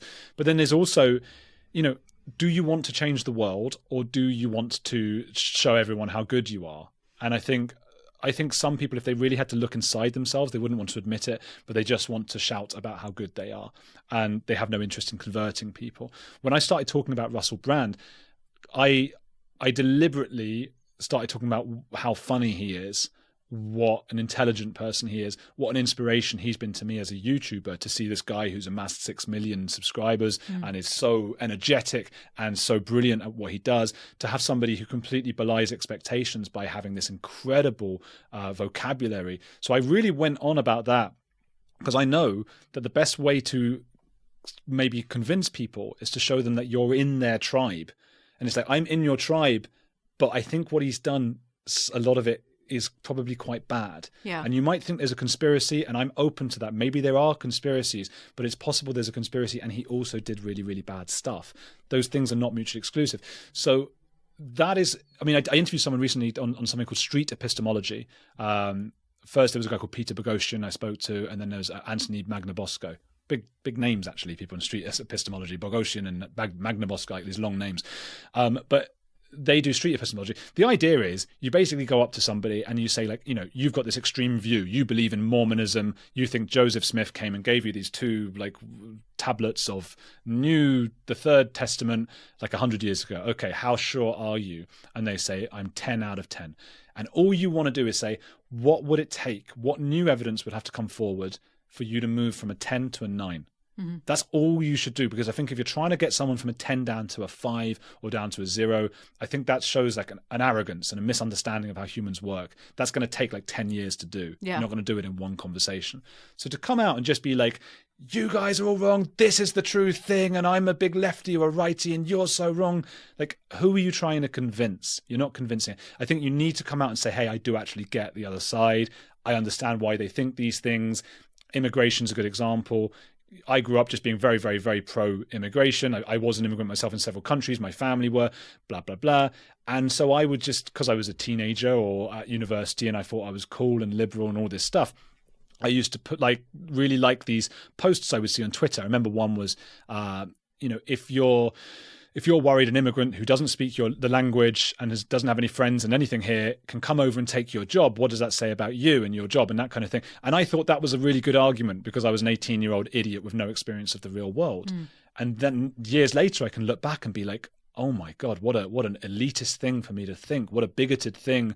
Like, of course, some people don't have access to the same education I was fortunate enough to get to. Of course, some people are worried that people from other countries might come over and change things for them, make things difficult for them, undercut them with prices, take their jobs. I mean, that literally does happen. It doesn't mean there's not an overall net benefit for the whole country through immigration. But I think if you want to make that argument, you have to be able to say, like, I do understand why some people don't like it. It doesn't mean they're a different tribe. I hate them. They're idiot Trumpists and all these things. It means they're my brothers. They're humans like me. If you cut them, they bleed. They mean well. They're scared. And we need to talk to them about them being scared and listen to them if you want to make that point for, say, immigration. So basically what I'm saying is, people just shouting that they're right and other people are wrong, I think it's done more for themselves than for other people. Yeah, I especially remember around 2016, the internet was really bad for that because we had Brexit and then Trump won.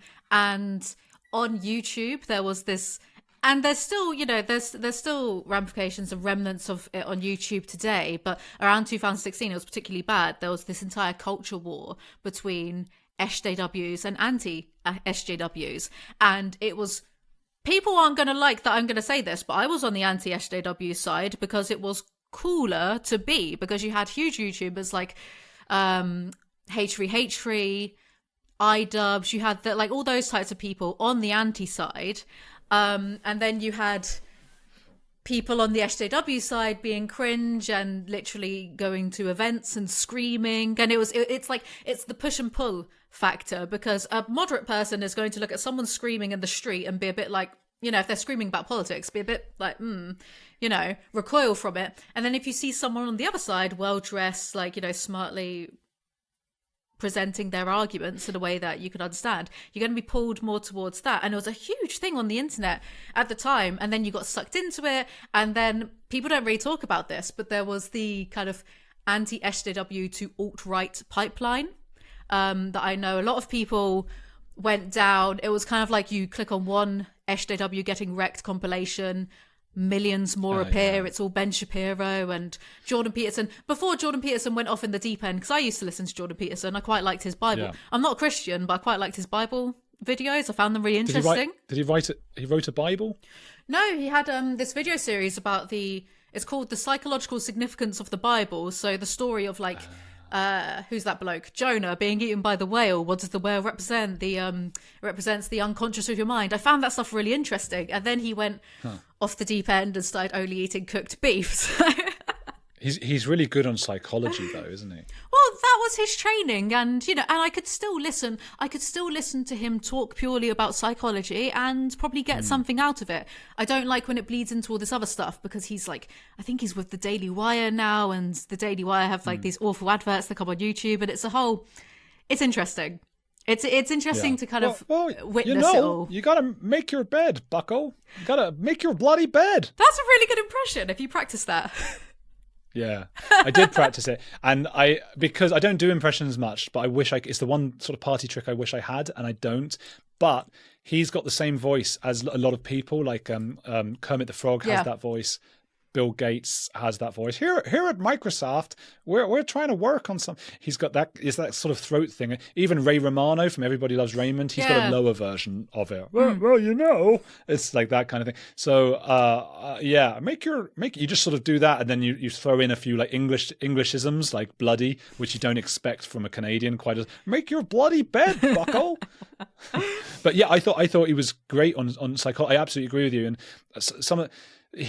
unfortunately, some of the stuff he says, particularly on Twitter, he sort of frames it like he's this Dr. Evil character, and there's stuff that he disagrees with, and I think he's probably right to disagree with it, or might be right, but then he'll write he just writes prison, right? Which is like these people on the left who are doing like trans stuff or whatever it might be, prison, and it's just like, come on, make a good argument. You're brilliant at speaking. I want to hear.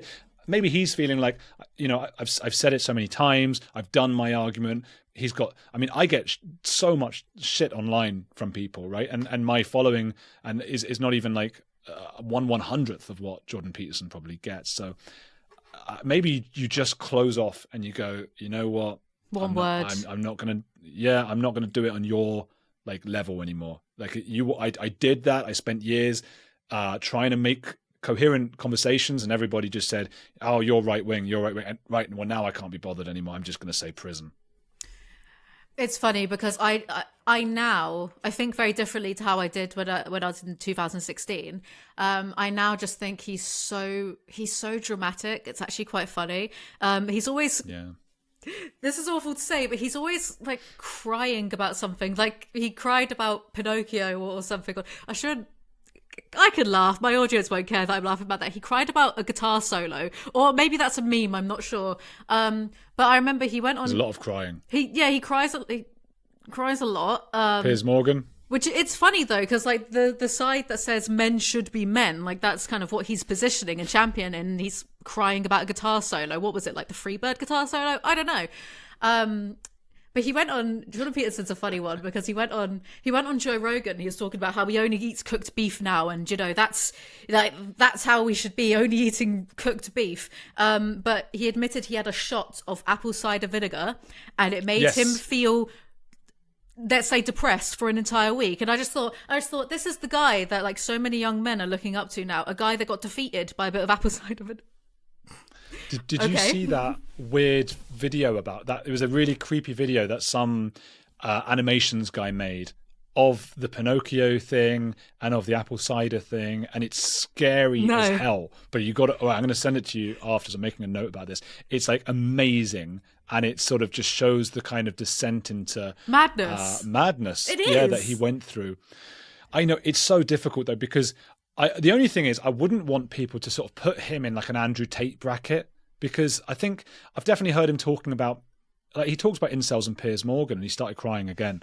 But this is somebody who obviously, sorry, I shouldn't laugh. Says, well, I think he's somebody who thinks crying and being open about it is manly. And I think if he thinks that's good. It's vulnerable, but it's just maybe, crying that incels exist, I could kind of agree with. But is he crying because he's on the side of Piers Morgan's a funny one as well, because I think sorry to interrupt you, but I think Piers Morgan is playing a character. I don't think he believes half the stuff that he does believe. One of my friends, Rachel, she's done a video on this person called Pearl Davis, Just Pearly Things. Yeah. I stay away from. There are a few people that I will stay away from talking about. They're Voldemort to me. Pearl, because I cannot stand that this is a thing that's going on, because I don't think she believes half of what she says either. And I've met people like that. I'm trying to get her on. I wouldn't be able to listen to it. It's too much for me. But Rachel was telling me she's been on Piers Morgan's show a few times, got lulled into a sense of false security, and then Piers Morgan recently had her on and just steamrolled her with this argument. I can't remember what it was about, but apparently Pearl was just taken aback and she couldn't really deal with it. Yeah, Piers Morgan's funny. Once I wrote an erotica about him and a sausage roll. That's really funny, because I kept saying as an argument, people were defending Russell Brand about what he may or may not have done. And I kept saying, just imagine like the stories that we do know are true, like that he went into the bathroom after a woman, and while she was kneeling down, she like looked up and his crotch was in her face and like that kind of thing, and people were like, oh, it's just part of the business. And so my sort of what I was saying was like, well, just imagine someone else. Imagine it's Piers Morgan following somebody into the toilet and getting his appendage out and putting it all over a woman's face. Like people would be shocked, and he would be immediately fired, probably arrested. I think that the thing with Russell Brand is, whether you think he's handsome or not, he's definitely very sexy. He has the sex appeal. He's a bit of a rock star. And so he gets away with things. But I don't think we should have different standards for why does he get to do it and someone like Piers doesn't. As for Piers, I'm starting to find him more and more centrist. I used to find him a lunatic. And now I did see him have a go at that woman. He talks very disparagingly of people like Lawrence Fox and what he did. Piers also, we've got to remember, was the editor of The Mirror, where he was accused of making fake photos of the Iraq War or something like that.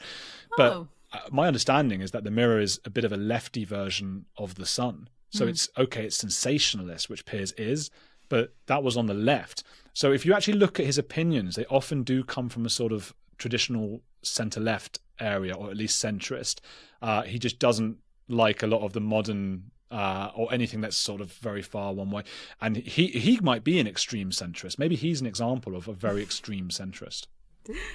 I'm sure. Again, I'm imagining people in the comments going, "What do you mean? If you think he's a centrist, you must be really right wing or something." And I'm just not. I've never voted right wing. I've never had any of these beliefs. I'm really scared of the right, as I should be as a Jew in particular. Of course, I'm scared of that right, the far right and the far left. But I don't know. Piers, I find myself starting to find him fairly reasonable sometimes. Have you seen that? This Katie Hopkins is having a bit of a resurgence on Twitter, not Twitter, on TikTok, because she's banned from Twitter, on TikTok, because she's now appealing.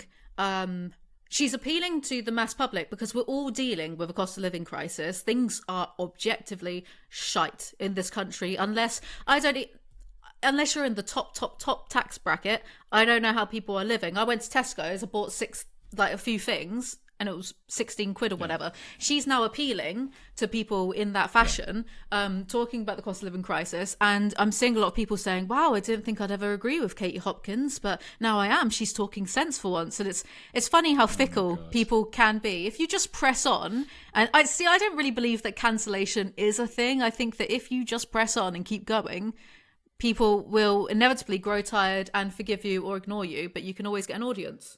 It's an interesting one, isn't it? I remember reading in John Ronson's The Psychopath Test, one of my favourite books. John's one of my favourite guests I got on. I was really excited about that. Oh, lucky. I got twice. He came on twice. One of them I got to do in person, which was phenomenal. And I got to go out and see him in America as well. And we hung out in Central Park, and he showed me all his favourite places because he lives in New York. Yeah. And so he wrote about there's like a level of madness where like everyone's really interested, but if it goes like slightly beyond that, everybody just like turns off. We're not interested. And I think it might have been David Icke he was referencing, or Starkey, or like someone, maybe I can't remember who it was. And it was like somebody who was like, everyone was like, oh my God, look how mad they're becoming. And then he went so mad and he turned up in like a public square trying to be Jesus or something. And nobody turned up. Like the press just were not interested. It was just like, that guy's now just not interesting to us. So I don't know. I think you're right that people can't necessarily be cancelled. I thought this with Russell Brand as well. I was like, isn't that amazing? But then I was a bit surprised because like YouTube took his money away. And okay, he can still have a platform, but you know, he was earning millions on that platform. He's not going to do it anymore. If there's somewhere else he can earn it exclusively. But okay, no more YouTube anymore. His sponsors all pulled out, so he had all these sponsors, which I say to people who are like big Russell Brand, you know, the conspiracy theorists. I'm always like, well, he's got like these mainstream sponsors. The guy was in Minions last year. He's not like the alt media. The guy is BBC. He's Radio 4. He's the face of those things. He's a Hollywood star from Forgetting Sarah Marshall. This is, you know, not that guy. He just isn't. But, you know, what was my point here? Just about something. What was I saying? Well, I don't know. Before you remember your point, I'm glad that you brought that up, because I have people, like, it's been a very known thing on my channel that I loved Russell Brand and I loved him for a long time. I didn't hear favourable things about him earlier this year from some, I said I've got friends in the comedy circuit, you know, and there's certain open secrets. So I've had a few months of coming, like, it sounds so melodramatic, but in a way coming to terms with it and deciding I'm not going to support this guy anymore, and doing it quietly, not causing a fuss. Like, I quietly unfollowed him from all the platforms earlier this year because of it, because I couldn't, it doesn't matter how funny I think a person is. If there are these bad rumors about them, then, you know, it doesn't matter if I like them. But the parroting of, oh, it's because he's anti-mainstream media has been killing me for the past week. And Hatry, who I mentioned before, on his podcast, he did a few podcast episodes about Russell Brand, and they looked on Russell Brand's Rumble, and the guy was getting maybe like 100,000, couple 100,000 views per stream or video or whatever it was on that site. And it's like, yeah, this is who the Illuminati are worried about, this guy who's not even, and if you look on his YouTube channel, he was rarely pulling in 1 million views on his previous videos, but since this has happened, he's now had like over 1 million views on every single video that's come out. So it's like, so And I was such a conspiracy theorist in my teenage years. My audience know this, so I'm allowed to say this. I spent my teenage years on the David Icke forums. I loved it. Sean loves that. Our friend Sean Atwood. I know. He loves it. Sean and I have had loads of conversations about this privately. I loved the David Icke forums. Like the crazier theories, the better. Not the stuff that's I don't like it when it veers into anti-Semitism and all that stuff. I just like it to be aliens, quite pure, like quite purist in that regard. So like as a true conspiracy theorist, to see people thinking the Illuminati are after Russell Brand, like the guy who did, you're right, he did the Minions last year. He did Death on the Nile in 2021. He's worth at least 20 million. He dated, it's all coming out now because I've been thinking about this all day. He dated Jemima Khan, who is the sister of Zach Goldsmith, the Tory MP. Jemima Khan herself is worth 100 million. Just Google Russell Brand, Jemima Khan masseuse. Google it. You know, for anyone who says, why don't they go to the police? It's this guy, yes. He has a £3 million house. Got a restraining order or something against the woman. A woman accused them. The police didn't bother checking it, and then it somehow, you know, because certain people have a lot of money, I guess, it got turned around on her. So, this is why, you know, we were talking at the beginning about cults and words that we use, and I think one of the reasons we use words and terms and things is because we don't want to actually think about, to think for ourselves. We don't want to have to actually think, and there are all sorts of words that we use, and a lot of people defending Russell Brand right now, and the same when they were defending, let's say, Hugh Edwards. That was in the culture wars. It was the other side. Each side has defended each side, and we kept hearing trial by media, and it's an interesting point. So trial by media was initially trial by television. It was first mentioned about I think it was Frost, the American news anchor or whatever, news interviewer. And it was just this concern that somebody being interviewed by him on TV, this would prejudice a jury or whatever it might be. But we don't really think about what it means when we say trial by media, and it just sounds good, so we don't think about it. Trial by media, let's stop. Oh, it's just the media, and people were then saying, look, every newspaper on the front page was mentioning Russell, every single one. There must be collusion. They must all be together in on some sort of conspiracy, and it's a trial by media. And it's like, firstly, like, well, obviously, like it would be really weird if you were the editor of like the Mirror, the Sun, the Times, and like your journalists are like, shall we put the Russell Brand story on the front page? Nah. Why not? It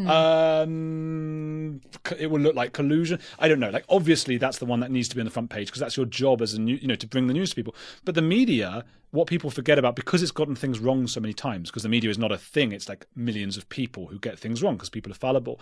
But the media is there to bring these things to light, to hold the elites to accountability, and so Russell Brand is as elite and mainstream and wealthy and powerful as it gets. There are very few people with more of any of those categories of power than Russell Brand. As you say, with this whole masseuse thing, if the media don't get involved, nothing happens. So Bill Cosby, that was the media. Jeffrey Epstein, media. Weinstein, Jimmy Savile, Harvey Weinstein as well. Massively the media. There's no way Weinstein would have seen the inside of a prison if it wasn't for the media. Jimmy Savile, unfortunately, he died before being brought to justice, but that was all the media. The police don't have the funds. They don't have the inclination. They're just sat in an office looking at like a million other crimes that are happening every day. They're not like, oh, let's go and get Russell, because why would they?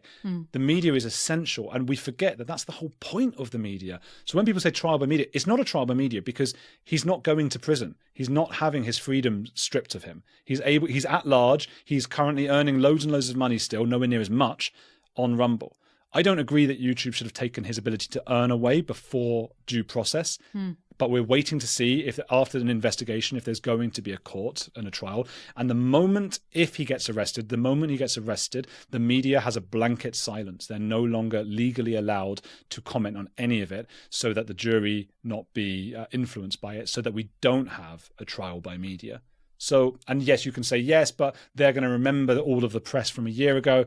And I just sort of feel like, well, that is the bad side of the trial by media. Unfortunately, it's going to influence people, and it isn't due process necessarily. But we do have 4 years of top journalists at the Times and Channel 4, and now 60 Minutes Australia and several other places doing huge investigations into him. And I think that's enough to at least say something not right has gone on here.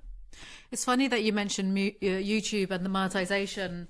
as well. Sorry, I'm always fidgeting because like my ADHD, Yeah, I me can't too. help it. I'm always like, Everything hurts as well. yeah. YouTube historically don't do anything unless they're getting bad press. So them taking away his monetization would have been a knee-jerk reaction.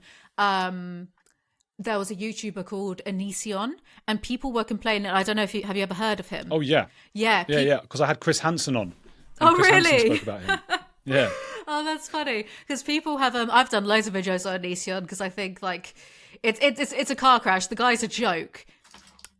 Yeah. Well, for years, people were complaining about him and his behavior and how he was, he found his partner, his current married partner, through his fan base when the partner was young, technically legal, but people complained about this for years, and YouTube didn't do anything until Discovery Plus made a documentary about him, and then they revoked monetization. They did the same with James Charles and Shane Dawson, I think, when they had massive dramas over the pandemic. I think James Charles, it's bizarre, he's absolutely fine now. A lot of people don't care that he admitted that he was texting minors. So the people that are upset with YouTube taking away Russell Brand's monetization, honestly, I've said this about Philip Schofield, actually. Give it 6 months, Philip Schofield's probably going to be back on TV, and give it a few months, Russell Brand will probably get his money back, because YouTube, I don't know. Well, if they've demonetized him, they're not running ads anymore. So I don't know if you can get it, but you can get it monetized again. His channel. They can give it back, and once it all dies down, because he's gone back to posting as normal. I saw he did one video after the fact, and it's funny because I was considering, I did a main channel video about Philip Schofield because I felt quite strongly about that situation. Do I do something about Russell Brand? But then seeing all the support that he was getting, I personally felt that I can't. I'm not going to invite in aggro. My own audience, I know they'd be fine, but I didn't want to invite in aggro when it seems like it seems the support for him across like Twitter and YouTube and Facebook, I've seen a lot of it on Facebook, is I'm not sticking my neck out for that one. Sorry, guys. I did. I've been getting death threats from it. I've never had such This an is angry what reaction. I mean. This is what I mean. And also, not to play the woman card, but as a woman, I feel like I would really get some bad reactions. I've read the 100%. room, and I'm not entering that room. No, I totally get that. It is horrible the way people come down on. I mean, one example of that, we don't have to go into it just because it is such murky ground. But the whole the sort of gender wars, so to speak, whatever you think of it, an interesting facet is that when men are gender critical, they don't get. I mean, apart from, I always forget his name. I said it before, the IT crowd guy, Graham Lennon. Yeah, apart from him, there are tons of men who have spoken out against it in a gender critical way, who have not had such a hard time of things. And when women have done it, they get absolutely killed for it. They're getting absolutely killed. That's just my anecdotal experience of it. People watching might disagree with how that's been. And that's not saying one side or the other is right or anything like that. It's just saying women who speak out. I mean, J.K. Rowling has not said anything like what a lot of men have said, I think. So, yeah, women get a tough time. Graham Lennon, he's quite a funny one though, because he really went off the deep end, and he was posting on Mumsnet of all places. And sometimes I just think this reality in this world is so funny. Graham Lennon, the IT Crowd is one of my favourite comedies of all time, and he's posting on Mumsnet trying to get support for his anti-trans views, and it's just it's all a circus, really. I know. You know what, though? I've got a controversial thing to say. I just never enjoyed the IT Crowd. What? I like everyone in it. And I don't find it even remotely funny. I never did everything about. I'm so and upset. I love that. I know. I'm sorry. I love Richard Ayoade. I love Matt Berry. I love what's his name? Chris Morris. Is it? Is that his name? These are just top people, and I cannot even watch it for a minute without. I just hate it. So that's my controversial opinion on the trans debate. That's the worst thing I've heard in at least a week. I'm so sorry for letting you down. I was going to say, actually, there's two things that I want to mention. They're both about cults, I suppose. So Russell Brand as well in particular. When I was younger, I mean, I loved the guy. I thought if I could talk to him and talk about my problems, maybe he can help me some way, because he has this air about him that kind of draws you in if you're like that way inclined. And and I've met him loads of times. And spoken to him, and he was always lovely and whatever, but he's not a messiah. He's not a savior. He likes to play up the messiah complex that he has. And the last time I went to one of his gigs, it was a few years ago, but it was, I think, after the first or second lockdown. And I went to this gig, and it was like the veil had been lifted, the rose-tinted glasses had been lifted, because I was seeing the way that his fans, because in the intermissions of his shows, people will go up to him and talk to him, and I was seeing the reverent way that they were looking at him in their eyes, the way that they were just like, they thought, this is a person who, if I tell him my problems, he's going to be able to fix it. And I was really taken aback by it. And I was like, because 6 years ago, that would have been me. And so the kind of detachment for me started even then. I kind of knew I'm not going to see him at another gig anymore, because I feel like I've outgrown it. I don't need to look to him for moral advice. I can find my own path, kind of thing. And it's funny because it is if he wanted to be a cult leader, I think he could. Him and his wife have been doing these like wellness retreat things where I think you do yoga for the weekend, and it costs like thousands of pounds to join. And he could so easily be a cult leader because he has that attraction about him. And it's quite, it was quite funny to see it and see it for what it is. I think he is a cult leader.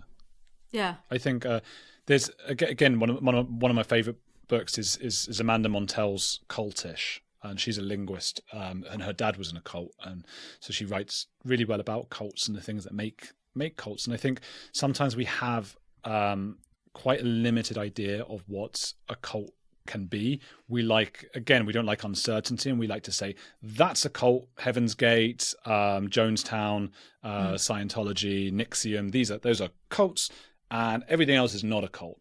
And that's just, again, it's not how the world works. There are many, many different identifiers of cults, and all of them are on a spectrum. There's nothing that's like a light switch. Is something hierarchical, for example? Is there a hierarchy where people are, revere people who are higher up? Well, that can be loads of things. Do you have to pay to move up those levels? Well, that can be a lot of different things. Is it hard to leave? Do you feel a social pressure to stay? I mean, we could be talking about a book club. We could be talking about so many different kinds of communities and cults and things. So I think, her advice to not be in a cultish situation, which is like finding like, I can't leave, I have no social life outside of this place, they're being a bit mean to me now, they're putting pressure on me to read more books quicker, or whatever it might be, is to make sure you join many different culty kinds of things rather than just move away from it, because then you've got like 5 different communities you're in. Like, I'm in the book club, I'm in the Jumbo Juice place, I'm in like, I go to church, I go to this and that, and you've got like loads of different things, so you're not reliant on one, and it's much easier to leave that one. But just with that in mind, that sort of out of 10, so Scientology might be a 10 out of 10 cult, and Russell Brand I think all YouTubers are cults to an extent. I did a creator course like a year and a half ago before my channel grew. My channel had like 3,000 subscribers a year and a half ago. It's now got 250,000. And a year and a half ago, I did a course, YouTube creators or something like that. It cost a couple of $100. And I don't know if it was actually the course, or it might have just been a coincidence I did it, and that's when it was growing the channel, it started to take off. But I remember that a lot of the lessons were things like non-believers. So you have to sort of talk about people who are against you. You always hear about these podcast wars, and this podcast has said a horrible thing, so you choose a side. Rituals, people say, hey, my podcast was called On the Edge with Andrew Gold, it's now just called Andrew Gold, but you're on the edge with Scientology today or something. Say those things. Icons, like, look at my lights, these are icons. These are all quite culty things, and nobody exploits them better than Russell Brand. He's so handsy. The hands are incredible. Yep. Everywhere. He's hypnotizing people to follow him with his hands. He's talking about the non-believers. His whole channel is based around non-believers. His whole look, everything is icons. It's rituals. Stay free, be free, or whatever it is. He is completely bought into the cult leader messianic complex. And I would say that the way people have given me death threats just for talking about it, just for saying, hey, I still like the guy, but I think he probably did these things. That, to me, that suggests maybe not 10 out of 10, but it suggests a cult. Yeah, I agree with you. I think you're right. You mentioned earlier John Ronson. And when we were talking about how people in power, in the government, they're probably really boring people. Have you ever heard John Ronson speak about the time that he went to Bohemian Grove with Alex Jones? Yeah, because that was in his book, Them, I think. I think so, and I think I've got that. And just how he's at Bohemian Grove with Alex Jones. Everyone's wearing whatever they're wearing, like kind of like is it like, I don't want to say white hoods because that's got really bad connotations, but everyone's wearing like hooded robes or whatever. Hoodies. Yeah, right. and like there's the big owl and they're doing the ritual sacrifice. And he had this, John Ronson himself, he said he had a moment of realization where he realized that like everyone around him was buying into this and believing it. And also Alex Jones, who he'd gone with, was freaking out and thinking that they were all going to burn. And so John Ronson, he said he had this moment of just realizing he was the only sane person in the entire place, and it really freaked him out. I think that's so funny. That's great. That is great. I would start thinking, God, maybe I'm insane then. Like, is it more likely that I'm the only insane one out of 100 people? Maybe that I'm the only sane one. I don't know. But those are the situations John gets himself into. I think he likes to be the sane person in a room full of. What did he say to me? He came on the other week on the show, and I cut a line. It was his first line to use in a trailer to show TV channels and stuff, and it was just him. So I said, "Tell me this story," and he said, "Well, I've been hanging out with a very politically correct version of the Ku Klux Klan," and I just found that hysterical. Just like it's the most John Ronson line ever, a politically correct version of them.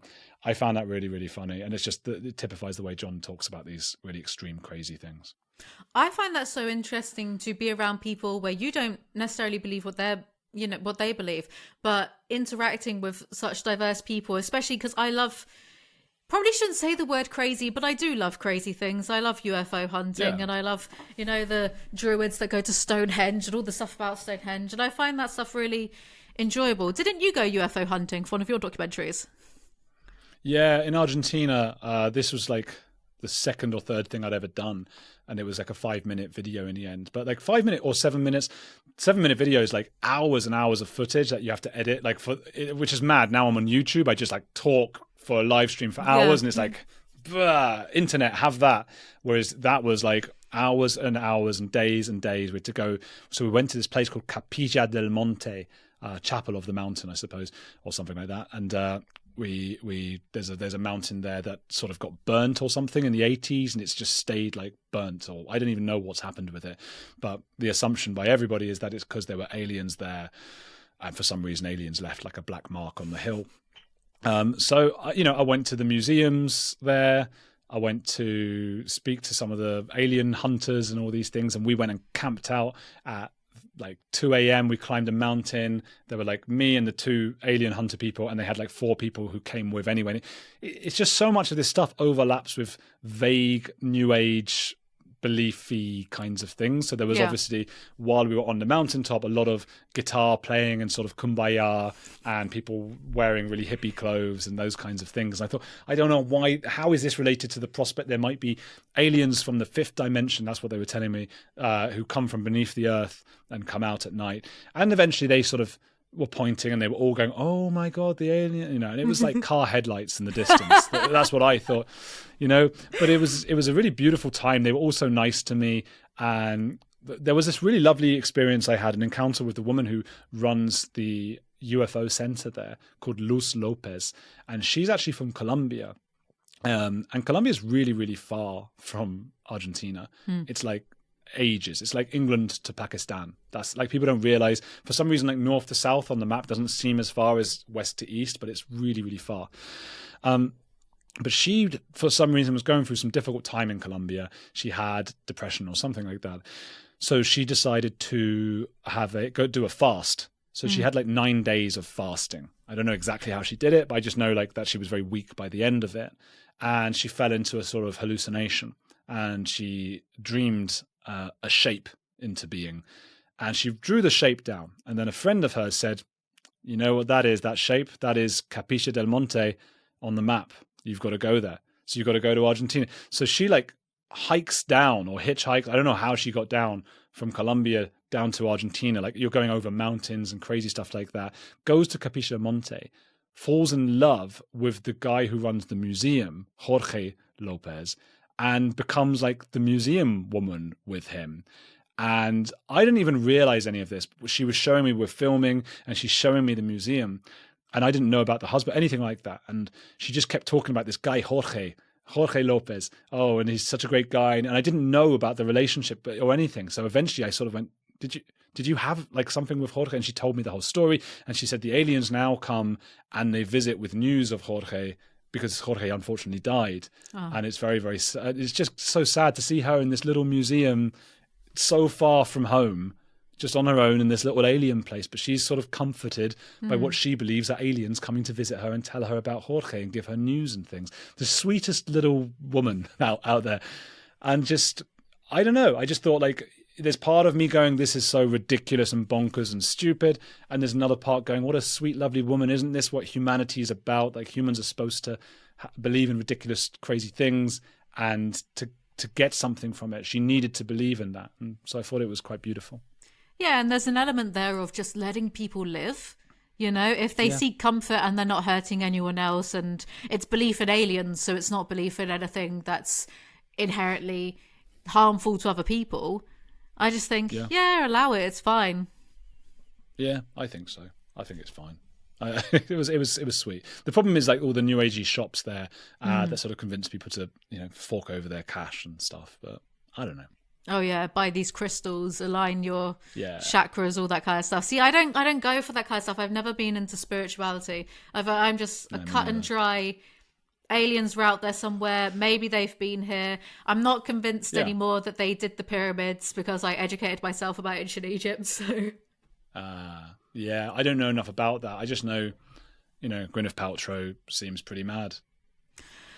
She's an interesting one. There's someone who could be a cult leader with her. What's it? Is it Goop or is it Gloop? Goop? No, it's Goop. It's Gloop. Goop.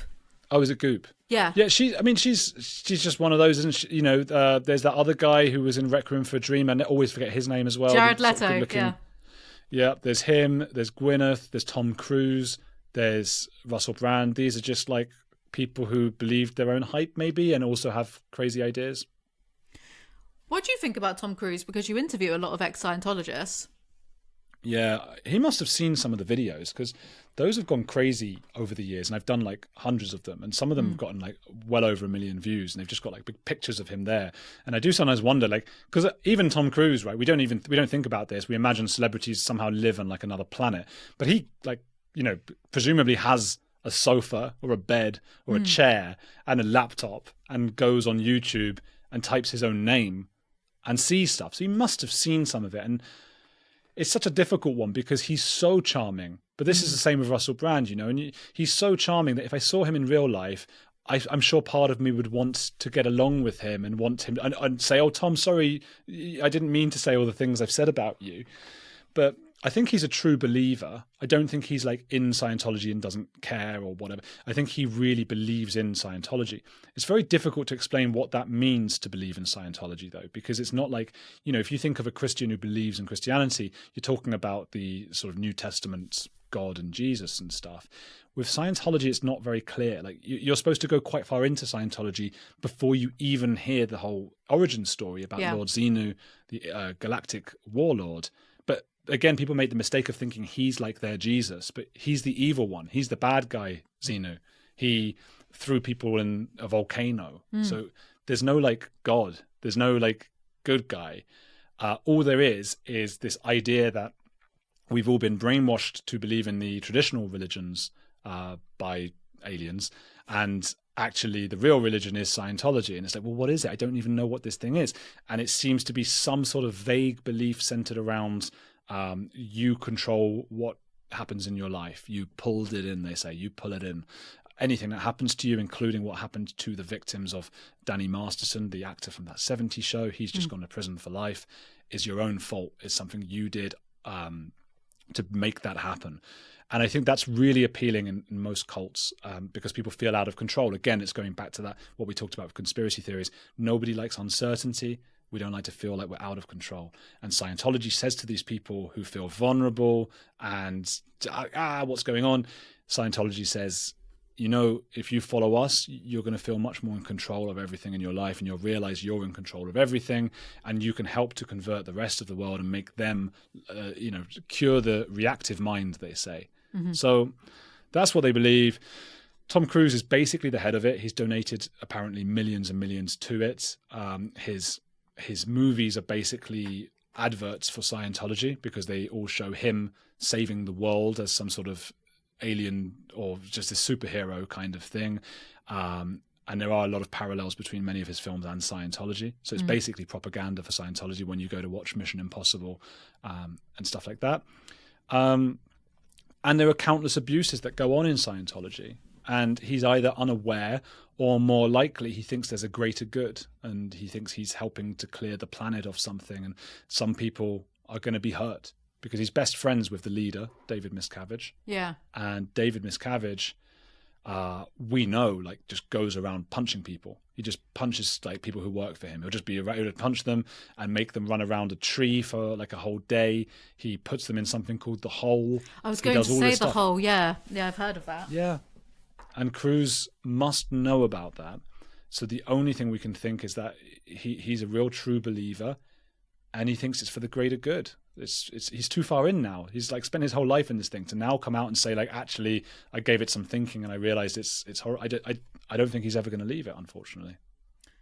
Did they find out where David Miscavige's wife is?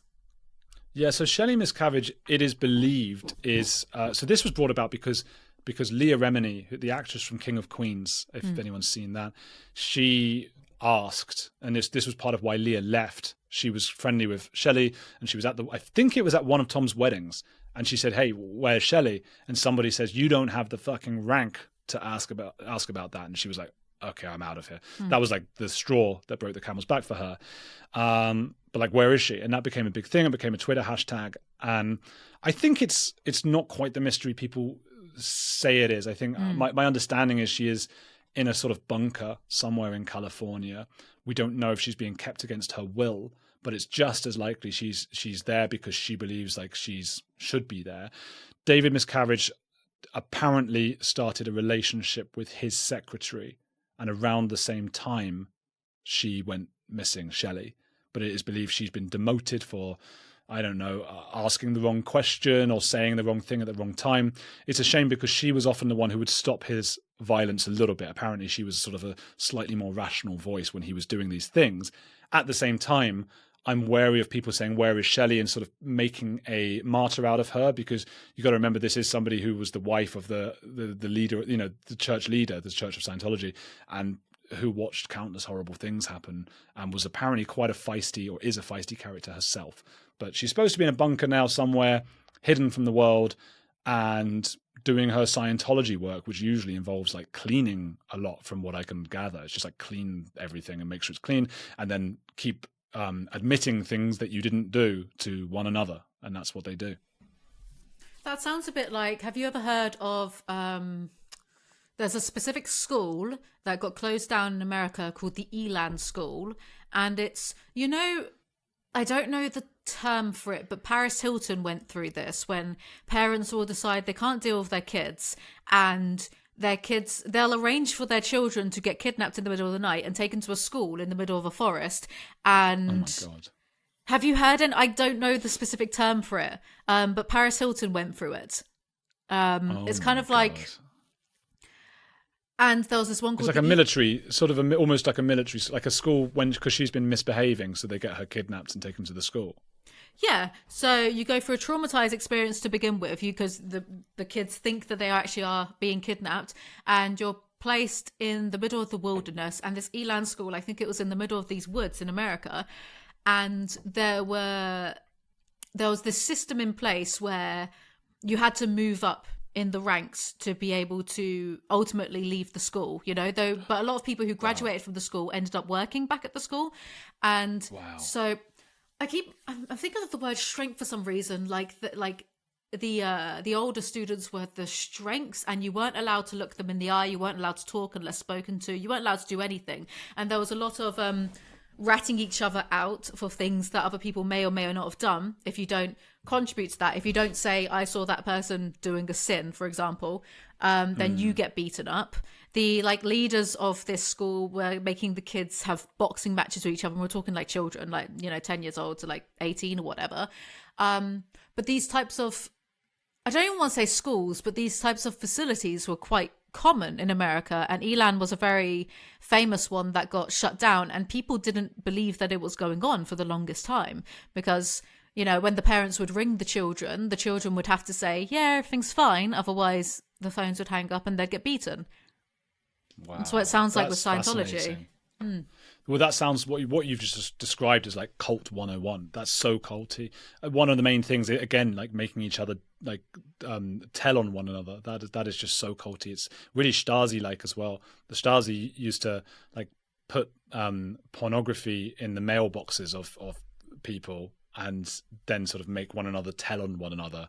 And they would even get their own staff to attend premieres of pornographic films at cinemas so they could picture them there so that if anything ever happened, they could say like, well, look at you, here you are at some sort of pornographic place. Just that the nature of having to tell on one another. That Elan school sounds really fascinating and horrible, but very, very, very culty in Scientology. Like Scientology's been sort of copied. NXIVM was the one in the last few years. They like stole so many Scientology ideas from them, but it's just basic cult manipulation. And the idea of creating dirt to have on one another as well reminds me of course he says that this doesn't actually happen, but reminds me of the David Cameron and the dead pig situation, and the theory that these was he in the Bullingdon Boys? They create scenarios where they will have awful dirt on each other to strengthen those bonds. So when they go further in the workplace, in government or whatever, they will have each other's backs more, supposedly. Well, that's interesting. Dan Wootton was also doing that, allegedly. That's what he's alleged to have done when he was, by getting pictures of men he knew with adult entertainers to use against them. Well, that's what Epstein was doing on Epstein's Island. He had microphones and cameras everywhere. He would get government officials or people in politics over to his island and have them filmed doing naughty things. But psychopaths. Yeah, but none of that footage has ever been released, because I've got some conspiracy theories about Jeffrey Epstein, but I won't get into them too much. Yeah, well, your channel will be taken down immediately. So that's all for today's podcast. Thank you so much, Andrew, for coming on. People can find you on Instagram, Twitter, YouTube. What's your podcast called now? Is it On the Edge or is it just Andrew Gold? Just Andrew Gold and all those things. Just don't get the singer. There's a singer with my name. So if he's like bearded and older looking than me, then that's not me. So just Andrew Gold wherever and come and follow. Thank you so much. And for everyone else, hope you enjoyed this episode. Remember to like, comment, subscribe. I make new podcasts whenever I feel like it. Follow me on Spotify and iTunes. Give me 5 stars on Spotify. And I'll see you all next time. Bye.